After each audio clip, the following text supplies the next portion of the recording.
ಎಲ್ಲರಿಗೂ ನಮಸ್ಕಾರ. ಗುರುದೀಕ್ಷಾ ಅಕಾಡೆಮಿ ಪ್ರಸ್ತುತಪಡಿಸುವ ದ ಹಿಂದೂ ಕನ್ನಡ ವಿಶ್ಲೇಷಣೆ ಕಾರ್ಯಕ್ರಮಕ್ಕೆ ತಮಗೆಲ್ಲ ಸ್ವಾಗತ.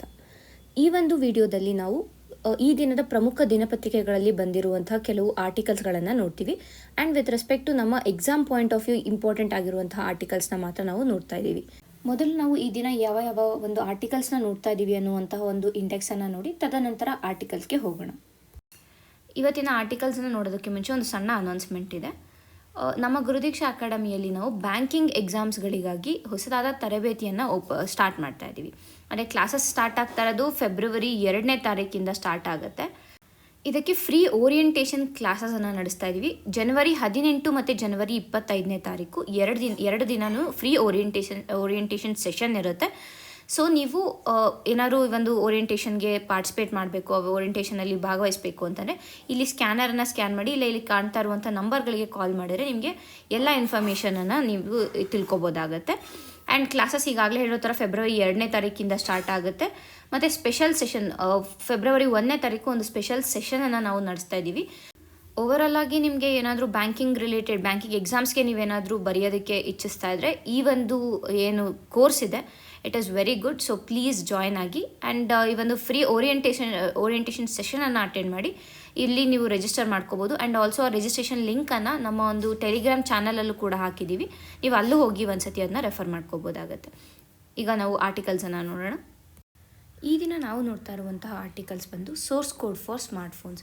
ಅಂದರೆ ಕೇಂದ್ರ ಸರ್ಕಾರ ಏನು ಮಾಡಿದೆ ಅಂತಂದರೆ ಸ್ಮಾರ್ಟ್ಫೋನ್ಗಳ ಸೋರ್ಸ್ ಕೂಡ ಒಂದು ಸೆಕ್ಯೂರಿಟಿ ಮೆಷರ್ ಆಗಿ ಏನಂತ ಪರಿಶೀಲಿಸುವ ಒಂದು ಪ್ರಸ್ತಾವನೆಯನ್ನು ಮುಂದಿಟ್ಟಿದೆ. ಸೊ ಅದರ ಕುರಿತಾಗಿ ನಾವು ನೋಡ್ತೀವಿ ಮೊದಲನೇದಾಗಿ.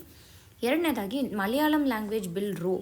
ಸೊ ಇದು ಏನು ಕಳೆದ ವಾರ ನೋಡಿದ್ವಿ, ಅಂದರೆ ಮಲಯಾಳಂ ಲ್ಯಾಂಗ್ವೇಜ್ ಬಿಲ್ಲನ್ನು ಕೇರಳ ಸರ್ಕಾರ ಪಾಸ್ ಮಾಡೋಕ್ಕೆ ಹೊರಟಿದೆ. ಆ್ಯಂಡ್ ಅದಕ್ಕೆ ಕೇರಳ ಗವರ್ನರ್ ಅವರಿಗೆ ಕರ್ನಾಟಕ ಸರ್ಕಾರದಿಂದ ಒಂದು ಮನವಿ ಪತ್ರವನ್ನು ಕಳಿಸಿದ್ರು ಈ ಒಂದು ಬಿಲ್ಲನ್ನು ಅಂಗೀಕಾರ ಮಾಡಬಾರ್ದು ಅಂತ. ಸೊ ಅದರ ಕುರಿತಾಗಿ ನಾವು ಮತ್ತಷ್ಟು ಇನ್ಫಾರ್ಮೇಷನನ್ನು ನೋಡ್ತೀವಿ. ಮೂರನೇದಾಗಿ India's oldest open circuit wind tunnel. ಏನು ಇದು IIScಯಲ್ಲಿ ಇದನ್ನು ಮತ್ತೆ ಏನದು ಸ್ಟಾರ್ಟ್ ಮಾಡಬೇಕು ಅಂತ ಡಿಸೈಡ್ ಮಾಡಿದ್ದಾರೆ. ಸೊ ಅದರ ಕುರಿತಾಗಿ ಇನ್ಫಾರ್ಮೇಷನನ್ನು ನೋಡ್ತೀವಿ. ಮತ್ತು UN ಸೆಕ್ರೆಟರಿ ಜನರಲ್ಸ್ ಅವಾರ್ಡ್ ಬಗ್ಗೆ ನಾವು ನೋಡ್ತೀವಿ. ತದನಂತರ ಈ ಎರಡು articles especially with respect to mains ನಮಗೆ ಇಂಪಾರ್ಟೆಂಟ್ ಆಗುತ್ತೆ. ಇನ್ನು ಮಿಕ್ಕಿರೋ ಆರ್ಟಿಕಲ್ಸ್ ಎಲ್ಲ mainly with respect to prelims important ಆಗುತ್ತೆ. ಇದೆರಡು ಒಂದು ಕಡೆ US ಐಸೋಲೇಷನಿಸಮ್, ಅಂದರೆ ಇದು ಏನು USA ತಗೊಂಡಿರುವಂಥ ನಿರ್ಧಾರ ಏನಿದೆ, ಅಂದರೆ UNFCCಯಿಂದ ಹೊರಬರುವಂಥ ನಿರ್ಧಾರ ಇರ್ಬೋದು, ಇಲ್ಲ ಬೇರೆ ಏನೇನು ಈಗ ವೆನೆಜುವೆಲಾ ಪ್ರೆಸಿಡೆಂಟ್ ಅವರನ್ನ ಅರೆಸ್ಟ್ ಮಾಡಿರೋ ನಿರ್ಧಾರ ಇರ್ಬೋದು. ಸೊ ಈ ರೀತಿಯಾದ ಒಂದು ನಿರ್ಧಾರಗಳಿಂದ ಯಾವ ರೀತಿಯಾಗಿ ಇದು ಜಾಗತಿಕವಾಗಿ ಯಾವ ರೀತಿಯಾಗಿ ಇದು ಪರಿಣಾಮವನ್ನು ಬೀರುತ್ತೆ ಅನ್ನೋದ್ರ ಕುರಿತಾಗಿ ನಾವು ನೋಡ್ತೀವಿ. ತದನಂತರ ಪಾಕ್ಸೋ ಆ್ಯಕ್ಟ್ ಬಗ್ಗೆ ಕೆಲವಷ್ಟು ಇನ್ಫಾರ್ಮೇಷನನ್ನು ತಿಳ್ಕೊತೀವಿ, both with respect to prelims and with respect to mains ನೋಡ್ತೀವಿ ನಾವು ಇದನ್ನು. ತದನಂತರ ಆರ್ಬಿಟ್ರೇಷನ್ ಕೌನ್ಸಿಲ್ ಆಫ್ ಇಂಡಿಯಾನ ಮತ್ತೆ ಫಾರ್ಮ್ ಮಾಡಬೇಕು ಅಂತ ಡಿಸೈಡ್ ಮಾಡಿದ್ದಾರೆ. ಸೊ ಅದರ ಕುರಿತಾಗಿ ಇನ್ಫಾರ್ಮೇಷನನ್ನು ನೋಡ್ತೀವಿ.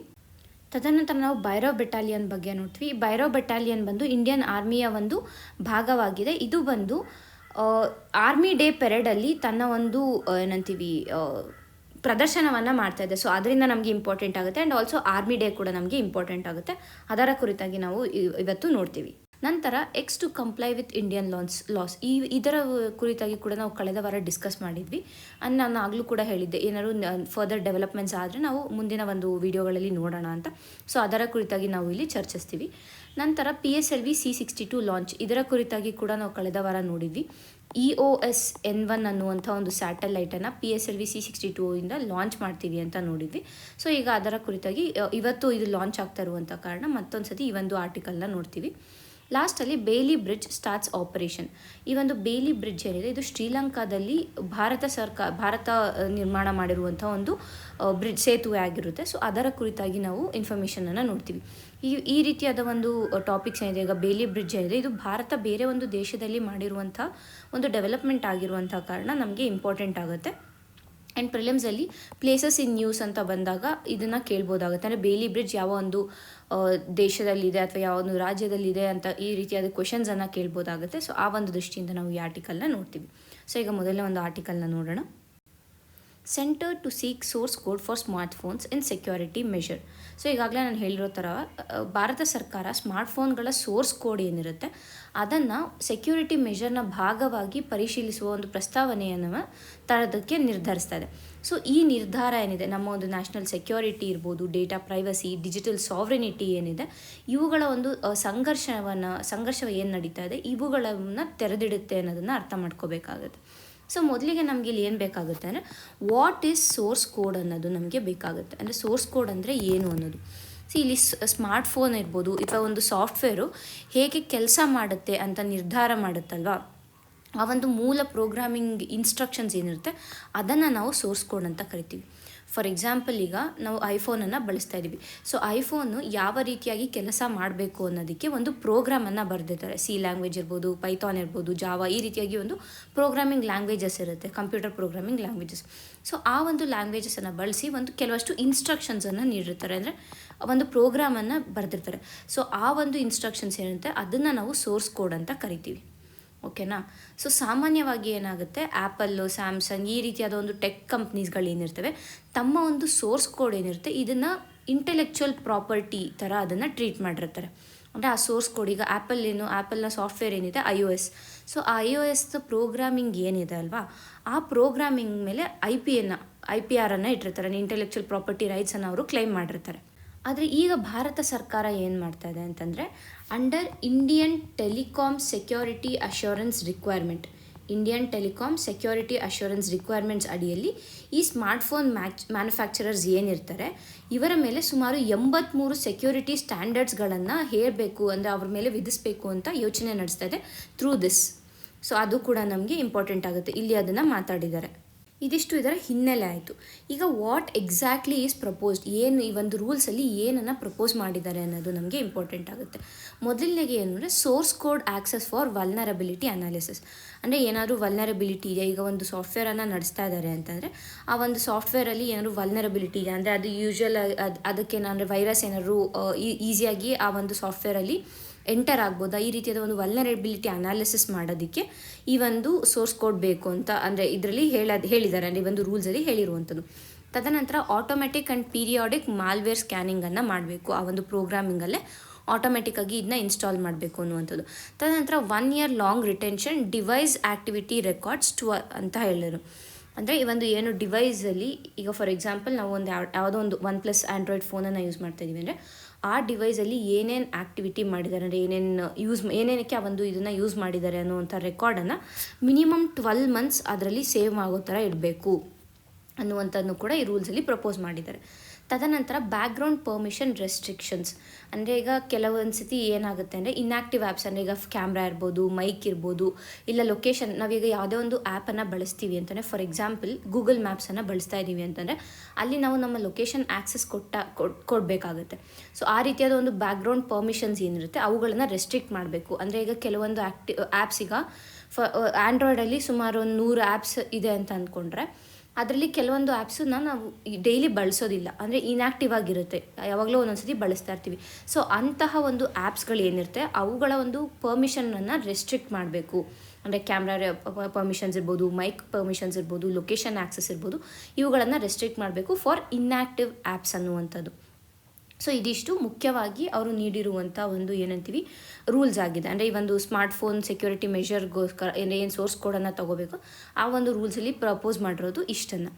ಬಟ್ ಇದಕ್ಕೆ ಟೆಕ್ ಕಂಪನಿಗಳು ಅಬ್ಜೆಕ್ಟ್ ಮಾಡ್ತಾ ಇದ್ದಾವೆ. ಯಾಕೆ ಅಂತಂದರೆ, ಮೊದಲಿಗೆ ಸೋರ್ಸ್ ಕೋಡನ್ನು ಅವರು ಶೇರ್ ಮಾಡಿದ್ರೆ ಅವರ ಒಂದು IP ಏನಿರುತ್ತೆ ಆ IP ಥೆಫ್ಟ್ ಆಗುವಂಥ ರಿಸ್ಕ್ ಇದೆ ಅನ್ನುವಂಥದ್ದು. ಈಗ ಪ್ರತಿಯೊಂದು ಏನಂತೀವಿ ಇಂಟರ್ನೆಟ್ಟನ್ನು ನಾವು ಯೂಸ್ ಮಾಡ್ತಾ ಇದ್ದೀವಿ ಅಂತಂದರೆ ಅಲ್ಲಿ IP ಅಡ್ರೆಸ್ ಇರುತ್ತೆ. ಈಗ ನಮ್ಮ ಫೋನಲ್ಲಿ ನಾವು ಇಂಟರ್ನೆಟ್ಟನ್ನು ಯೂಸ್ ಮಾಡ್ತಿದ್ವಿ, ಗೂಗಲನ್ನು ಯೂಸ್ ಮಾಡ್ತಾಯಿದ್ದೀವಿ ಅಂತಂದರೆ ಅಲ್ಲಿ ಒಂದು IP ಅಡ್ರೆಸ್ ಇರುತ್ತೆ. ಅದೇ ರೀತಿಯಾಗಿ ನಾವು ಲ್ಯಾಪ್ಟಾಪಲ್ಲಿ ಯೂಸ್ ಮಾಡ್ತಾಯಿದ್ದೀವಿ ಅಂದರೆ ಅದಕ್ಕೆ ಬೇರೆ ಒಂದು IP ಅಡ್ರೆಸ್ ಇರುತ್ತೆ. ಸೊ ಈ ರೀತಿಯಾಗಿ ಇರುತ್ತೆ. ಈಗ ಏನು ಹೇಳ್ತಾ ಇದ್ದಾರೆ, ಈಗ ಆ್ಯಪಲ್ ಇರ್ಬೋದು, ಸ್ಯಾಮ್ಸಂಗ್ ಇರ್ಬೋದು, OnePlus ಇರ್ಬೋದು, ಈ ಕಂಪನಿಗಳು ಏನು ಹೇಳ್ತಾ ಇದ್ದಾವೆ ಅಂತಂದರೆ ಈ ಸೋರ್ಸ್ ಕೋಡನ್ನು, ಇಲ್ಲಿ ಏನು ಪ್ರೋಗ್ರಾಮಿಂಗ್ ಇನ್ಸ್ಟ್ರಕ್ಷನ್ಸ್ ಇದೆ, ಈ ಸೋರ್ಸ್ ಕೋಡನ್ನು ನಾವೇನಾದರೂ ಶೇರ್ ಮಾಡಿದ್ರೆ ಅದರಿಂದ ನಮ್ಮ ಒಂದು IP ಥೆಫ್ಟ್ ಆಗುವಂಥ ರಿಸ್ಕ್ ಇದೆ ಅನ್ನುವಂಥದ್ದು ಒಂದು. ತದನಂತರ ಸೈಬರ್ ಸೆಕ್ಯೂರಿಟಿ ರಿಸ್ಕ್ಗಳು ಜಾಸ್ತಿ ಆಗುತ್ತೆ. ಯಾಕೆ ಸೈಬರ್ ಸೆಕ್ಯೂರಿಟಿ ಇಶ್ಯೂಸ್ಗಳು ಅಂದರೆ ಏನೀಗ ಅಂದರೆ ಮಾಲ್ವೇರ್ ಇರ್ಬೋದು, ಹ್ಯಾಕಿಂಗ್ ಇರ್ಬೋದು, ಈ ರೀತಿಯಾದ ಸೈಬರ್ ಸೆಕ್ಯೂರಿಟಿ ವಲ್ನರಬಿಲಿಟೀಸ್ ಏನಿದೆ ಇದು ಹೆಚ್ಚಾಗುವಂಥ ಸಾಧ್ಯತೆಗಳಿರುವಂಥದ್ದು. ತದನಂತರ ಏನಾಗುತ್ತೆ ಅಂತಂದರೆ ಇದಕ್ಕೆ ಒಂದು ಗ್ಲೋಬಲ್ ಪ್ರೆಸಿಡೆಂಟ್ ಇಲ್ಲ. ಅಂದರೆ ಇಂಟರ್ನ್ಯಾಷನಲ್ ಮಾರ್ಕೆಟ್ ಮೇಲೆ ಜಾಗತಿಕವಾಗಿ ನಾವು ನೋಡಿದಾಗ ಯಾವ ರೀತಿಯಾಗಿ ಅಫೆಕ್ಟ್ ಮಾಡುತ್ತೆ ಅನ್ನೋದು ನಮಗೆ ಇದ್ರ ಮೇಲೆ ಗೊತ್ತಿಲ್ಲ. ಇದು ಎಲ್ಲದಕ್ಕಿಂತ ಮುಖ್ಯವಾಗಿ ಯೂಸರ್ ಪ್ರೈವಸಿ ಏನಿದೆ, ಯೂಸರ್ ಪ್ರೈವಸಿ ಮೇಲೆ ಕೂಡ ಇದು ಪರಿಣಾಮವನ್ನು ಬೀಳುತ್ತೆ ಅನ್ನುವಂಥದ್ದು. ಅವ್ರೇನು ಹೇಳ್ತಾ ಇದ್ದಾರೆ ಟೆಕ್ ಕಂಪ್ನೀಸ್ ಅಂದರೆ ಸೆಕ್ಯೂರಿಟಿಯನ್ನು ಹೆಚ್ಚಿಸಬೇಕು. ಅಟ್ ದ ಸೇಮ್ ಟೈಮ್ ನಾವು ಕಂಪನಿಯ ಒಂದು ಕಮರ್ಷಿಯಲ್ ಸೀಕ್ರೆಟ್ಸ್ ಏನಿದೆ, ಟ್ರೇಡ್ ಸೀಕ್ರೆಟ್ಸ್ ಏನಿದಾವೆ ಇವುಗಳನ್ನು ನಾವು ರಿವೀಲ್ ಮಾಡ್ಬೋದು ಅಥವಾ ಅದನ್ನ ನಾವು ಕಾಂಪ್ರಮೈಸ್ ಮಾಡಬಾರ್ದು ಅಂತ ಟೆಕ್ ಕಂಪ್ನೀಸ್ಗಳ ಒಂದು ವಾದ ಆಗಿದೆ. ಸೊ ಹಾಗಾದರೆ ಮುಂದೆ ಏನು ಮಾಡಬೇಕು ಅಂತ ನಾವು ನೋಡೋಕೆ ಹೋದರೆ, ಒಂದು ಇಂಡಿಪೆಂಡೆಂಟ್ ಸೆಕ್ಯೂರಿಟಿ ಆಡಿಟನ್ನು ಮಾಡಬೇಕು. ಬಟ್ ಈ ಸೋರ್ಸ್ ಕೋಡನ್ನು ಫುಲ್ ಡಿಸ್ಕ್ಲೋಷರ್ ಮಾಡಬಾರ್ದು. ಅಂದರೆ ಸೋರ್ಸ್ ಕೋಡನ್ನು ಫುಲ್ಲು ಕೊಡ್ದಿರಾ ಬದಲಿಗೆ ಇಂಡಿಪೆಂಡೆಂಟಾಗಿ ಸೆಕ್ಯೂರಿಟಿ ಆಡಿಟ್ಗಳನ್ನು ನಡೆಸಬೇಕು ಒಂದು. ತದನಂತರ ಡೇಟಾ ಪ್ರೊಟೆಕ್ಷನ್ ಫ್ರೇಮ್ವರ್ಕ್ ಏನಿದೆ, ನಮ್ಮ ಡೇಟಾ ಪ್ರೊಟೆಕ್ಷನ್ ಫ್ರೇಮ್ವರ್ಕ್ ಏನಿದೆ ಇದನ್ನು ಮತ್ತಷ್ಟು ಬಲಗೊಳಿಸಬೇಕು. ತದನಂತರ ಈ IP ಅಡ್ರೆಸ್ಗಳು ಏನಿರ್ತವೆ ಈ IP ಅಡ್ರೆಸ್ಗಳನ್ನು ಪ್ರೊಟೆಕ್ಟ್ ಮಾಡೋದಕ್ಕೆ ಸರಿಯಾಗಿ ಒಂದು ಸೇಫ್ ಗಾರ್ಡ್ ಮೆಷರ್ಸನ್ನು ತಗೋಬೇಕು. ಸೊ ಇವೆಲ್ಲ ಮಾಡಿದಾಗ ಏನಾಗುತ್ತೆ ಅಂತಂದರೆ ಏನು ನಮ್ಮ ಒಂದು ಚಾಲೆಂಜಸ್ ಏನಿದೆ ಅವುಗಳನ್ನು ನಾವು ತಡಿಬೋದು. ನಮ್ಮ ಒಂದು ನ್ಯಾಷನಲ್ ಸೆಕ್ಯೂರಿಟಿಗೆ ಆಗುವಂಥ ಕೂತಿರ್ಬೋದು, ಡಿಜಿಟಲ್ ಸಾವರಿನಿಟಿಯ ಒಂದು ಕೂತಿರ್ಬೋದು, ಇಲ್ಲ ರೈಟ್ ಟು ಪ್ರೈವಸಿಗೆ ಆಗುವಂಥ ಒಂದು ಪರಿಣಾಮಗಳೇನಿದೆ ಆ ಪರಿಣಾಮಗಳನ್ನು ಕಡಿಮೆ ಮಾಡ್ಬೋದು ಅನ್ನುವಂಥದ್ದನ್ನ ಈ ಒಂದು ಆರ್ಟಿಕಲಲ್ಲಿ ನಾವು ಅರ್ಥ ಮಾಡ್ಕೋಬೋದಾಗುತ್ತೆ. ಸ್ಮಾರ್ಟ್ಫೋನ್ ಸೆಕ್ಯೂರಿಟಿ ಏನಿದೆ ಅದು ಮುಖ್ಯ, ಆದರೆ ಅದನ್ನು ಟ್ರಾನ್ಸ್ಪರೆನ್ಸಿ ಮತ್ತು ಪ್ರೊಪೋರ್ಷನಾಲಿಟಿ ಮತ್ತು ಟ್ರಸ್ಟ್ ಜೊತೆ ಅದನ್ನ ಬ್ಯಾಲೆನ್ಸ್ ಮಾಡಬೇಕಾಗುತ್ತೆ. ಸೊ ಇದರಿಂದ ಏನಾಗುತ್ತೆ, ಭಾರತದ ಒಂದು ಡಿಜಿಟಲ್ ಗವರ್ನೆನ್ಸ್ ಏನಿದೆ ಇದರ ಒಂದು ಮೆಚ್ಯೂರಿಟಿಯನ್ನು ಪರೀಕ್ಷಿಸುವ ಒಂದು ಕ್ಷಣ ಆಗಿ ಇದು ಹೊರಹೊಮ್ಮಿದೆ ಅಂತ ನಾವು ಅರ್ಥ ಮಾಡ್ಕೋಬೇಕಾಗತ್ತೆ. ಸೊ ಇಷ್ಟು ಈ ಒಂದು ಆರ್ಟಿಕಲ್ನಲ್ಲಿ ಸಿಗ್ತಾ ಇರೋ ಇನ್ಫಾರ್ಮೇಷನ್ ಆಗಿದೆ. ಈಗ ಮುಂದಿನ ಒಂದು ಆರ್ಟಿಕಲ್ನ ನೋಡೋಣ. Language row authority seeks explicit exclusion of Kannada linguistic minority areas in the bill. So ಈ ಒಂದು ಏನು ಬಿಲ್ ಇದೆ ಇದು ಕೇರಳ ಸರ್ಕಾರ ಮಲಯಾಳಂ ಭಾಷಾ ಬಿಲ್ ಅನ್ನುವಂಥ ಒಂದು ಬಿಲ್ಲನ್ನು ತನ್ನ ಒಂದು ವಿಧಾನಸಭೆಯಲ್ಲಿ ಇಂಟ್ರೊಡ್ಯೂಸ್ ಮಾಡಿದೆ. ಸೊ ಅದೇನು ಹೇಳುತ್ತೆ, ಆ ಒಂದು ಬಿಲ್ನ ಮುಖ್ಯ ಪ್ರಾವಿಷನ್ ಏನು ಅಂತಂದರೆ ಮಲಯಾಳಂನ ಕಂಪಲ್ಸರಿಯಾಗಿ ಫಸ್ಟ್ ಲ್ಯಾಂಗ್ವೇಜ್ ಆಗಿ ಮಾಡಬೇಕು. ಅಪ್ ಟು ಕ್ಲಾಸ್ 10ನೇ ತರಗತಿವರೆಗೂ ಮಲಯಾಳಂನ ಕಂಪಲ್ಸರಿಯಾಗಿ ಫಸ್ಟ್ ಲ್ಯಾಂಗ್ವೇಜ್ ಮಾಡಬೇಕು ಅಂತ ಹೇಳಿರುವಂಥದ್ದು. ಬಟ್ ಇಲ್ಲಿ ಪ್ರಾಬ್ಲಮ್ ಏನು ಎತ್ತಿದ್ದು ಅಂತಂದರೆ ಕಾಸರಗೋಡು ಏನಿದೆ, ಕಾಸರಗೋಡಲ್ಲಿ ಕೂಡ ಇದನ್ನು ಅವರು ಇಂಪ್ಲಿಮೆಂಟ್ ಮಾಡಿದ್ರೆ ಕಾಸರಗೋಡಲ್ಲಿ ಕನ್ನಡ ಏನಿದೆ it is a minority language ಇದೆ. ಕಾಸರಗೋಡಲ್ಲಿ ಕನ್ನಡ ಒಂದು ಮೈನಾರಿಟಿ ಲ್ಯಾಂಗ್ವೇಜ್, ಅಂದರೆ ಕನ್ನಡ ಮಾತಾಡುವ ಜನ ಕಡಿಮೆ ಒಂದು ಸಂಖ್ಯೆಯಲ್ಲಿದ್ದಾರೆ. ಬಟ್ ಕಾಸರಗೋಡು ಮೇಲೆ ಈ ಒಂದು ಕ್ಲಾಸನ್ನು ಅವರು ಅಪ್ಲೈ ಮಾಡಿದ್ರೆ ಅಲ್ಲಿನ ಒಂದು ಕನ್ನಡ ಸ್ಪೀಕಿಂಗ್ ಜನ ಇದ್ದಾರೆ ಅವರ ಒಂದು ಲಿಂಗ್ವಿಸ್ಟಿಕ್ ರೈಟ್ಸ್ಗೆ ಇಲ್ಲಿ ಹರ್ಟ್ ಆಗುತ್ತೆ ಅನ್ನೋದು ಒಂದು. ತದನಂತರ ಕನ್ನಡ ಮೀಡಿಯಂನಲ್ಲಿ ಓದುತ್ತಿರೋ ಒಂದು ವಿದ್ಯಾರ್ಥಿಗಳು ಏನಿದ್ದಾರೆ ಅವರುಗಳ ಮೇಲೆ ಕೂಡ ಇದು ಬಹಳ ಪರಿಣಾಮವನ್ನು ಬೀರುತ್ತೆ ಅನ್ನುವಂಥ ಒಂದು ಭೀತಿಯನ್ನು ಕರ್ನಾಟಕ ಸರ್ಕಾರ ಮತ್ತು Karnataka border area development authority ಏನಿದೆ ಇವರಿಬ್ಬರೂ ಕೂಡ ಒಂದು ಕನ್ಸರ್ನನ್ನು ರೈಸ್ ಮಾಡಿದರು. ಸೊ ಇದಿಷ್ಟು ಆ್ಯಕ್ಚುಯಲ್ ಬ್ಯಾಕ್ಗ್ರೌಂಡ್. ಆ್ಯಂಡ್ ನಿಮಗೆ ಇದ್ರ ಬಗ್ಗೆ ಫರ್ದರ್ ಇನ್ಫಾರ್ಮೇಷನ್ ಬೇಕು ಅಂತಂದರೆ ನೀವು ಕಳೆದ ವಾರದ ವೀಡಿಯೋನ ಹೋಗಿ ನೋಡಿದ್ರೆ ನಿಮಗೆ ಕಂಪ್ಲೀಟ್ ಇನ್ಫಾರ್ಮೇಷನ್ ಅಲ್ಲಿ ಸಿಗುತ್ತೆ. ಮತ್ತು ಈಗ ನಾವೇನು ನೋಡ್ತೀವಿ ಅಂದರೆ ಇದರಿಂದ ಆಗ್ತಾ ಇರುವಂಥ ಮುಖ್ಯ ಸಮಸ್ಯೆ ಏನು ಅನ್ನುವಂಥದ್ದನ್ನ.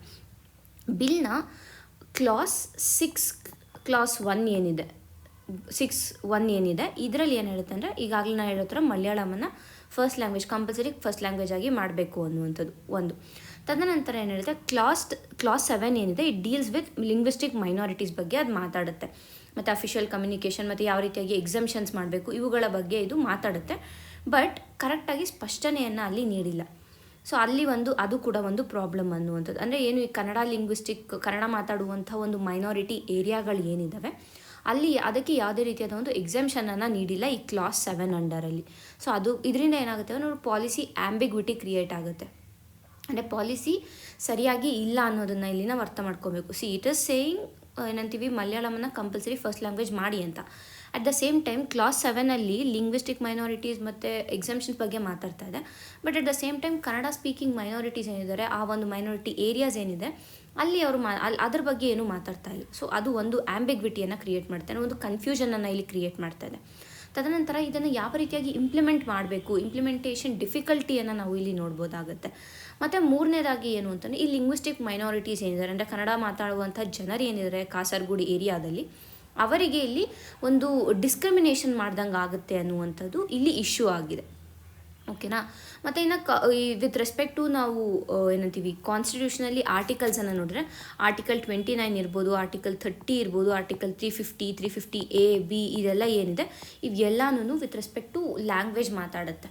ಸೊ ಅದು ಕೂಡ ನಮಗೆ with respect to prelims important ಆಗುತ್ತೆ. ನೀವು ಆ ಒಂದು ಆರ್ಟಿಕಲ್ಸ್ ಬಗ್ಗೆ ನಾವು ಕಳೆದ ವಾರದ ಒಂದು ವಿಡಿಯೋದಲ್ಲಿ ನೋಡಿದ್ದೀವಿ. So just go back there and revise it once. So ಈಗ ಏನು ಮಾಡಬೇಕು ಅಂದರೆ ವೇ ಫಾರ್ವರ್ಡ್ ಮುಂದೆ ಏನು ಮಾಡಬೇಕು ಅನ್ನೋದನ್ನ ನಾವು ನೋಡಿದ್ರೆ, ಈ ಲಿಂಗ್ವಿಸ್ಟಿಕ್ ಮೈನಾರಿಟಿ ಏರಿಯಾಸ್ ಏನಿದೆ ಅಂದರೆ ಕ್ಲಾಸ್ 7ಅಲ್ಲಿ ಏನು ಎಕ್ಸಾಮ್ಷನ್ಸು ಇದೆಲ್ಲ ಕೊಟ್ಟಿದ್ದಾರೆ, ಈ ಎಕ್ಸಾಮ್ಷನ್ಸನ್ನು ಕನ್ನಡ ಸ್ಪೀಕಿಂಗ್ ಮೈನಾರಿಟಿ ಏರಿಯಾಸ್ ಏನಿದೆ ಅಲ್ಲಿಗೆ ಎಕ್ಸ್ಟೆಂಡ್ ಮಾಡಬೇಕು ಅನ್ನುವಂಥದ್ದು ಒಂದು. ತದನಂತರ ಕನ್ನಡ ಮೀಡಿಯಂ ಸ್ಟೂಡೆಂಟ್ಸ್ ಏನಿದ್ದಾರೆ, ಅಲ್ಲಿ ಕನ್ನಡದಲ್ಲಿ ಓದುತ್ತಿರುವಂಥ ಒಂದು ಮಕ್ಕಳು ಏನಿದ್ದಾರೆ ಅವರಿಗೆ ಒಂದು ಚಾಯ್ಸನ್ನು ಕೊಡಬೇಕು. ನೀವು ಕನ್ನಡಲ್ಲೇ ಓದ್ತೀರಾ ಇಲ್ಲ ನಿಮಗೆ ಮಲಯಾಳಂನಲ್ಲಿ ಓದ್ತೀರಾ ಅನ್ನುವಂಥ ಒಂದು ಚಾಯ್ಸನ್ನು ಕೊಡಬೇಕು. ಸೊ ಅವರ ಒಂದು ಏನಂತೀವಿ ಇಚ್ಛೆಯ ಪ್ರಕಾರ ಅವರು ಯಾವ ಒಂದು ಲ್ಯಾಂಗ್ವೇಜಲ್ಲಿ ಬೇಕೋ ಆ ಲ್ಯಾಂಗ್ವೇಜಲ್ಲಿ ಓದೋ ರೀತಿಯಾಗಿ ಇರಬೇಕು ಅನ್ನುವಂಥದ್ದು. ಮತ್ತು ಮೂರನೇದಾಗಿ ನೋಡಿದಾಗ ಇದು ಕನ್ನಡ ಮತ್ತು ಮಲಯಾಳಂನ ಒಂದು ಇಶ್ಯೂ ಆಗಿರುವಂಥ ಕಾರಣ ಕೇರಳ ಸರ್ಕಾರ ಏನಿದೆ ಕರ್ನಾಟಕದೊಡನೆ ಮಾತನಾಡಿ ಒಂದು ಡಿಸಿಷನ್ಗೆ ಬರಬೇಕು. ಸೊ ಯಾವುದೇ ರೀತಿಯಾದ ಒಂದು ಕ್ಲಾಶಸ್ ಆಗದೆ ಇರೋ ಹಾಗೆ ತಡೆಯೋದಕ್ಕೆ ಅನ್ನುವಂಥದ್ದು. ಆ್ಯಂಡ್ ಆಲ್ಸೋ ಈ ಒಂದು ಏನು ಬಿಲ್ಲಲ್ಲಿ ಇರುವಂಥ ಒಂದು ಕನ್ಫ್ಯೂಷನ್ ಏನಿದೆ ಅಥವಾ ಒಂದು ಗೊಂದಲಗಳೇನಿದೆ ಆ ಗೊಂದಲಗಳನ್ನೆಲ್ಲ ತೊರೆದುಹಾಕಿ ಒಂದು ಕ್ಲೀನಾಗಿರುವಂಥ ಪಾಲಿಸಿಯನ್ನು ಕ್ರಿಯೇಟ್ ಮಾಡಬೇಕು ಅನ್ನುವಂಥದ್ದನ್ನ ಇಲ್ಲಿ ನಾವು ಅರ್ಥ ಮಾಡ್ಕೋತೀವಿ. ಮತ್ತು ಇದು ಯಾವ ರೀತಿಯಾಗಿ ಟರ್ನನ್ನು ತಗೊಳ್ಳುತ್ತೆ ಅನ್ನೋದನ್ನ ನಾವು ಮುಂದಿನ ಒಂದು ದಿನಗಳಲ್ಲಿ ನೋಡೋಣ. ಸೊ ಈಗ ಮುಂದಿನ ಒಂದು ಆರ್ಟಿಕಲ್ನ ನೋಡೋಣ. India's oldest circuit wind tunnel at IISc gets on upgrade. So ಇಲ್ಲಿ ನಾವೇನು ನೋಡ್ತೀವಿ ಅಂತಂದರೆ IIScಯಲ್ಲಿ ಭಾರತದ ಅತ್ಯಂತ ಹಳೆಯ ಓಪನ್ ಸರ್ಕ್ಯೂಟ್ ವಿಂಡ್ ಟನಲ್ ಏನಿದೆ ಇದನ್ನು ಅಪ್ಗ್ರೇಡ್ ಮಾಡೋದಕ್ಕೆ ಅಂದರೆ ನವೀಕರಣಗೊಳಿಸಿದ್ದಾರೆ. ಸೊ ಅದರ ಕುರಿತಾಗಿ ನಾವು ನೋಡ್ತೀವಿ.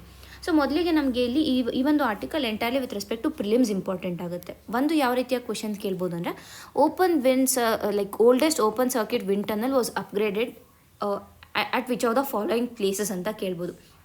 ಆಪ್ಷನ್ಸ್ ಬಂದು IISc ಬೆಂಗಳೂರು ಇರ್ಬೋದು, IIT ಮೆಡ್ರಾಸ್, IIT ಬಾಂಬೆ, ಈ ರೀತಿಯಾಗಿ ಬೇರೆ ಬೇರೆ ಆಪ್ಷನ್ಸನ್ನು ಕೊಟ್ಟಿರ್ಬೋದು ಒಂದು ಥರ. ಮತ್ತೊಂದು ಏನು ಕೇಳ್ಬೋದು ಅಂದರೆ ಎಂಟೈರ್ ಆಗಿ ಈ ಓಪನ್ ಸರ್ಕ್ಯೂಟ್ ವಿಂಡ್ ಟನಲ್ ಏನಿದೆ ಇದ್ರ ಬಗ್ಗೆನೇ ಕ್ವೆಶನನ್ನು ಕೇಳ್ಬೋದಾಗುತ್ತೆ. ಸೊ ಆ ಒಂದು ದೃಷ್ಟಿಯಿಂದ ನಾವು ಈ ಆರ್ಟಿಕಲ್ನ ನೋಡ್ತಾ ಇದ್ದೀವಿ. ಸೊ ಮೊದಲಿಗೆ ಈ ಒಂದು ಓಪನ್ ಸರ್ಕ್ಯೂಟ್ ವಿಂಡ್ ಟನಲ್ ಏನಿದೆ ಇದ್ರ ಬಗ್ಗೆ ನೋಡೋಣ. ಇದು ಸುಮಾರು 1950s ಇದನ್ನು ಓಪನ್ ಮಾಡಿದ್ದು. 1950ರ ದಶಕದಲ್ಲಿ ಈ ಒಂದು ಓಪನ್ ಸರ್ಕ್ಯೂಟ್ ವಿಂಡ್ ಟನಲ್ ಏನಿದೆ ಇದನ್ನು ಓಪನ್ ಮಾಡಿದ್ದು under the guidance of professor OG ಟೈಜನ್ಸ್ ಅನ್ನುವಂಥ ಅವರ ಮಾರ್ಗದರ್ಶನದಲ್ಲಿ ಓಪನ್ ಮಾಡಲಾಗಿತ್ತು. ಆ್ಯಂಡ್ ಕಂಪ್ಲೀಟ್ ಮಾಡಿದ್ದು ಇದನ್ನ 1959ರಲ್ಲಿ ಅಂಡರ್ ಸತೀಶ್ ಧವನ್ ಅವರ ಚೇರ್ಮನ್ಶಿಪ್ಪಲ್ಲಿ ಇದನ್ನ ಕಂಪ್ಲೀಟ್ ಮಾಡಲಾಯಿತು. ಸೊ ಇಷ್ಟು ನಮಗೆ ಬೇಕಂದರೆ ಯಾವಾಗ ಸ್ಟಾರ್ಟ್ ಮಾಡಿದ್ದು 50s ಯಾವಾಗಲೂ ಸ್ಟಾರ್ಟ್ ಮಾಡಿದ್ರು, ಬಟ್ ಎಂಡ್ ಆಗಿದ್ದು 1959ನಲ್ಲಿ ಯಾರಿದ್ದಾಗ ಸತೀಶ್ ಧವನ್ ಅವರು ಚೇರ್ಮನ್ ಆಗಿರುವಾಗ, ಎಲ್ಲಿ IISc ಚೇರ್ಮನ್ ಆಗಿದ್ದರು ಸತೀಶ್ ಧವನ್ ಅವರು, ಆವಾಗ ಇದನ್ನು ಕಂಪ್ಲೀಟ್ ಮಾಡಿದ್ದು. ಆ್ಯಂಡ್ ಇದನ್ನು ಇನಾಗ್ರೇಟ್ ಮಾಡಿದ್ದು ಯಾರು ಅಂದರೆ ಜಯಚಾಮರಾಜೇಂದ್ರ ಒಡೆಯರ್, ಆಗಿನ ಮಹಾರಾಜರಾಗಿದ್ದಂಥ ಜಯಚಾಮರಾಜೇಂದ್ರ ಒಡೆಯರ್ ಅವರು ಇದನ್ನು ಉದ್ಘಾಟಿಸಿದರು ಅನ್ನೋದನ್ನು ನಮಗೆ ಇಂಪಾರ್ಟೆಂಟ್ ಆಗುತ್ತೆ. ಆ್ಯಂಡ್ ಇದು ಇಂದಿಗೂ ಭಾರತದ ಒಂದು ಅತಿ ದೊಡ್ಡ ವಿಂಡ್ ಟನಲ್ ಫೆಸಿಲಿಟಿ ಆಗಿದೆ ಅನ್ನೋದು ಇಂಪಾರ್ಟೆಂಟ್ ಪಾಯಿಂಟ್ ಆಗುತ್ತೆ ನಮಗೆ. ತದನಂತರ ಈಗ ವಿಂಡ್ ಟನಲ್ ಅಂದರೆ ಏನು, ಈ ಒಂದು ಗಾಳಿಯ ಒಂದು ಹರಿವೇನಿರುತ್ತೆ ಇದರ ಪರಿಣಾಮವನ್ನು ಏರ್ಕ್ರಾಫ್ಟಲ್ಲಿರ್ಬೋದು, ಸ್ಪೇಸ್ ವೆಹಿಕಲ್ಸಲ್ಲಿ ಇರ್ಬೋದು, ಇಲ್ಲ ಬಿಲ್ಡಿಂಗ್ಸ್ ಬ್ರಿಡ್ಜಸ್ಗಳ ಮೇಲೆ ಪರೀಕ್ಷಿಸುವ ಒಂದು ಏರೋಡೈನಮಿಕ್ ಫೆಸಿಲಿಟಿ ಆಗಿರುತ್ತೆ ಇದು. ಈ ವಿಂಡ್ ಟನಲ್ ಏನಿದೆ, ಈ ಓಪನ್ ಸರ್ಕ್ಯೂಟ್ ವಿಂಡ್ ಟನಲ್ ಏನಿದೆ ಇದು actually it is a testing place. ಅಂದರೆ ಈಗ ಎಲ್ಲೆಲ್ಲಿ ವಿಂಡ್ ಟನಲ್ಗಳನ್ನು ಬಳಸ್ತಾರೆ, ಫಾರ್ ಎಕ್ಸಾಂಪಲ್ ಬ್ರಿಡ್ಜಸನ್ನು ಬಿಲ್ಡ್ ಮಾಡುವಾಗ, ಬಿಲ್ಡಿಂಗ್ಸಲ್ಲಿ ಇರೋವಾಗಿರ್ಬೋದು, ಇಲ್ಲ ವಿಮಾನಗಳಲ್ಲಿ ಇರ್ಬೋದು, ಇಲ್ಲ ಅಂತರಿಕ್ಷ ವಾಹನಗಳಲ್ಲಿ ಎಲ್ಲೆಲ್ಲಿ ವಿಂಡ್ ಟನಲ್ಗಳನ್ನು ಬಳಸ್ತಾರೆ ಅಂತಹ ಒಂದು ಆ ಒಂದು ವಿಂಡ್ ಟನಲ್ಗಳನ್ನು ಟೆಸ್ಟ್ ಮಾಡೋದಕ್ಕೆ ಈ ಒಂದು ಫೆಸಿಲಿಟಿಯನ್ನು ನಿರ್ಮಿಸಲಾಗಿತ್ತು ಅನ್ನೋದು ನಾವು ಅರ್ಥ ಮಾಡ್ಕೋಬೇಕು. ಹಾಗಾದರೆ ಇಲ್ಲಿ ಏನು ಅಪ್ಗ್ರೇಡನ್ನು ಮಾಡಿದ್ದಾರೆ ಅಂತ ನಾವು ನೋಡೋಕ್ಕೆ ಹೋದರೆ, ಮೊದಲಿಗೆ ಹಳೆಯ ಒಂದು ಫ್ಯಾನ್ ಮೋಟರ್ ಡ್ರೈವ್ ಸಿಸ್ಟಮ್ ಏನಿದೆ ಅದನ್ನು ತೆಗೆದು ಈಗ ಏನು modern state of the art system ಏನಿದೆ ಅದನ್ನು ಅಳವಡಿಸಿದ್ದಾರೆ. ಆ್ಯಂಡ್ ಇದಕ್ಕೆ ಹೆಲ್ಪ್ ಮಾಡಿರೋದು TVS ಮೋಟರ್ಸ್ ಏನಿದ್ದಾರೆ, TVS ಮೋಟರ್ಸ್ ಅವರು ಇದಕ್ಕೆ ಮೋಟರ್ ಕಂಪನಿ ಏನಿದೆ ಇವರು ಈ ಒಂದು ಅಪ್ಗ್ರೇಡ್ಗೆ ಸಹಕಾರವನ್ನು ನೀಡಿದ್ದಾರೆ ಅನ್ನುವಂಥದ್ದು.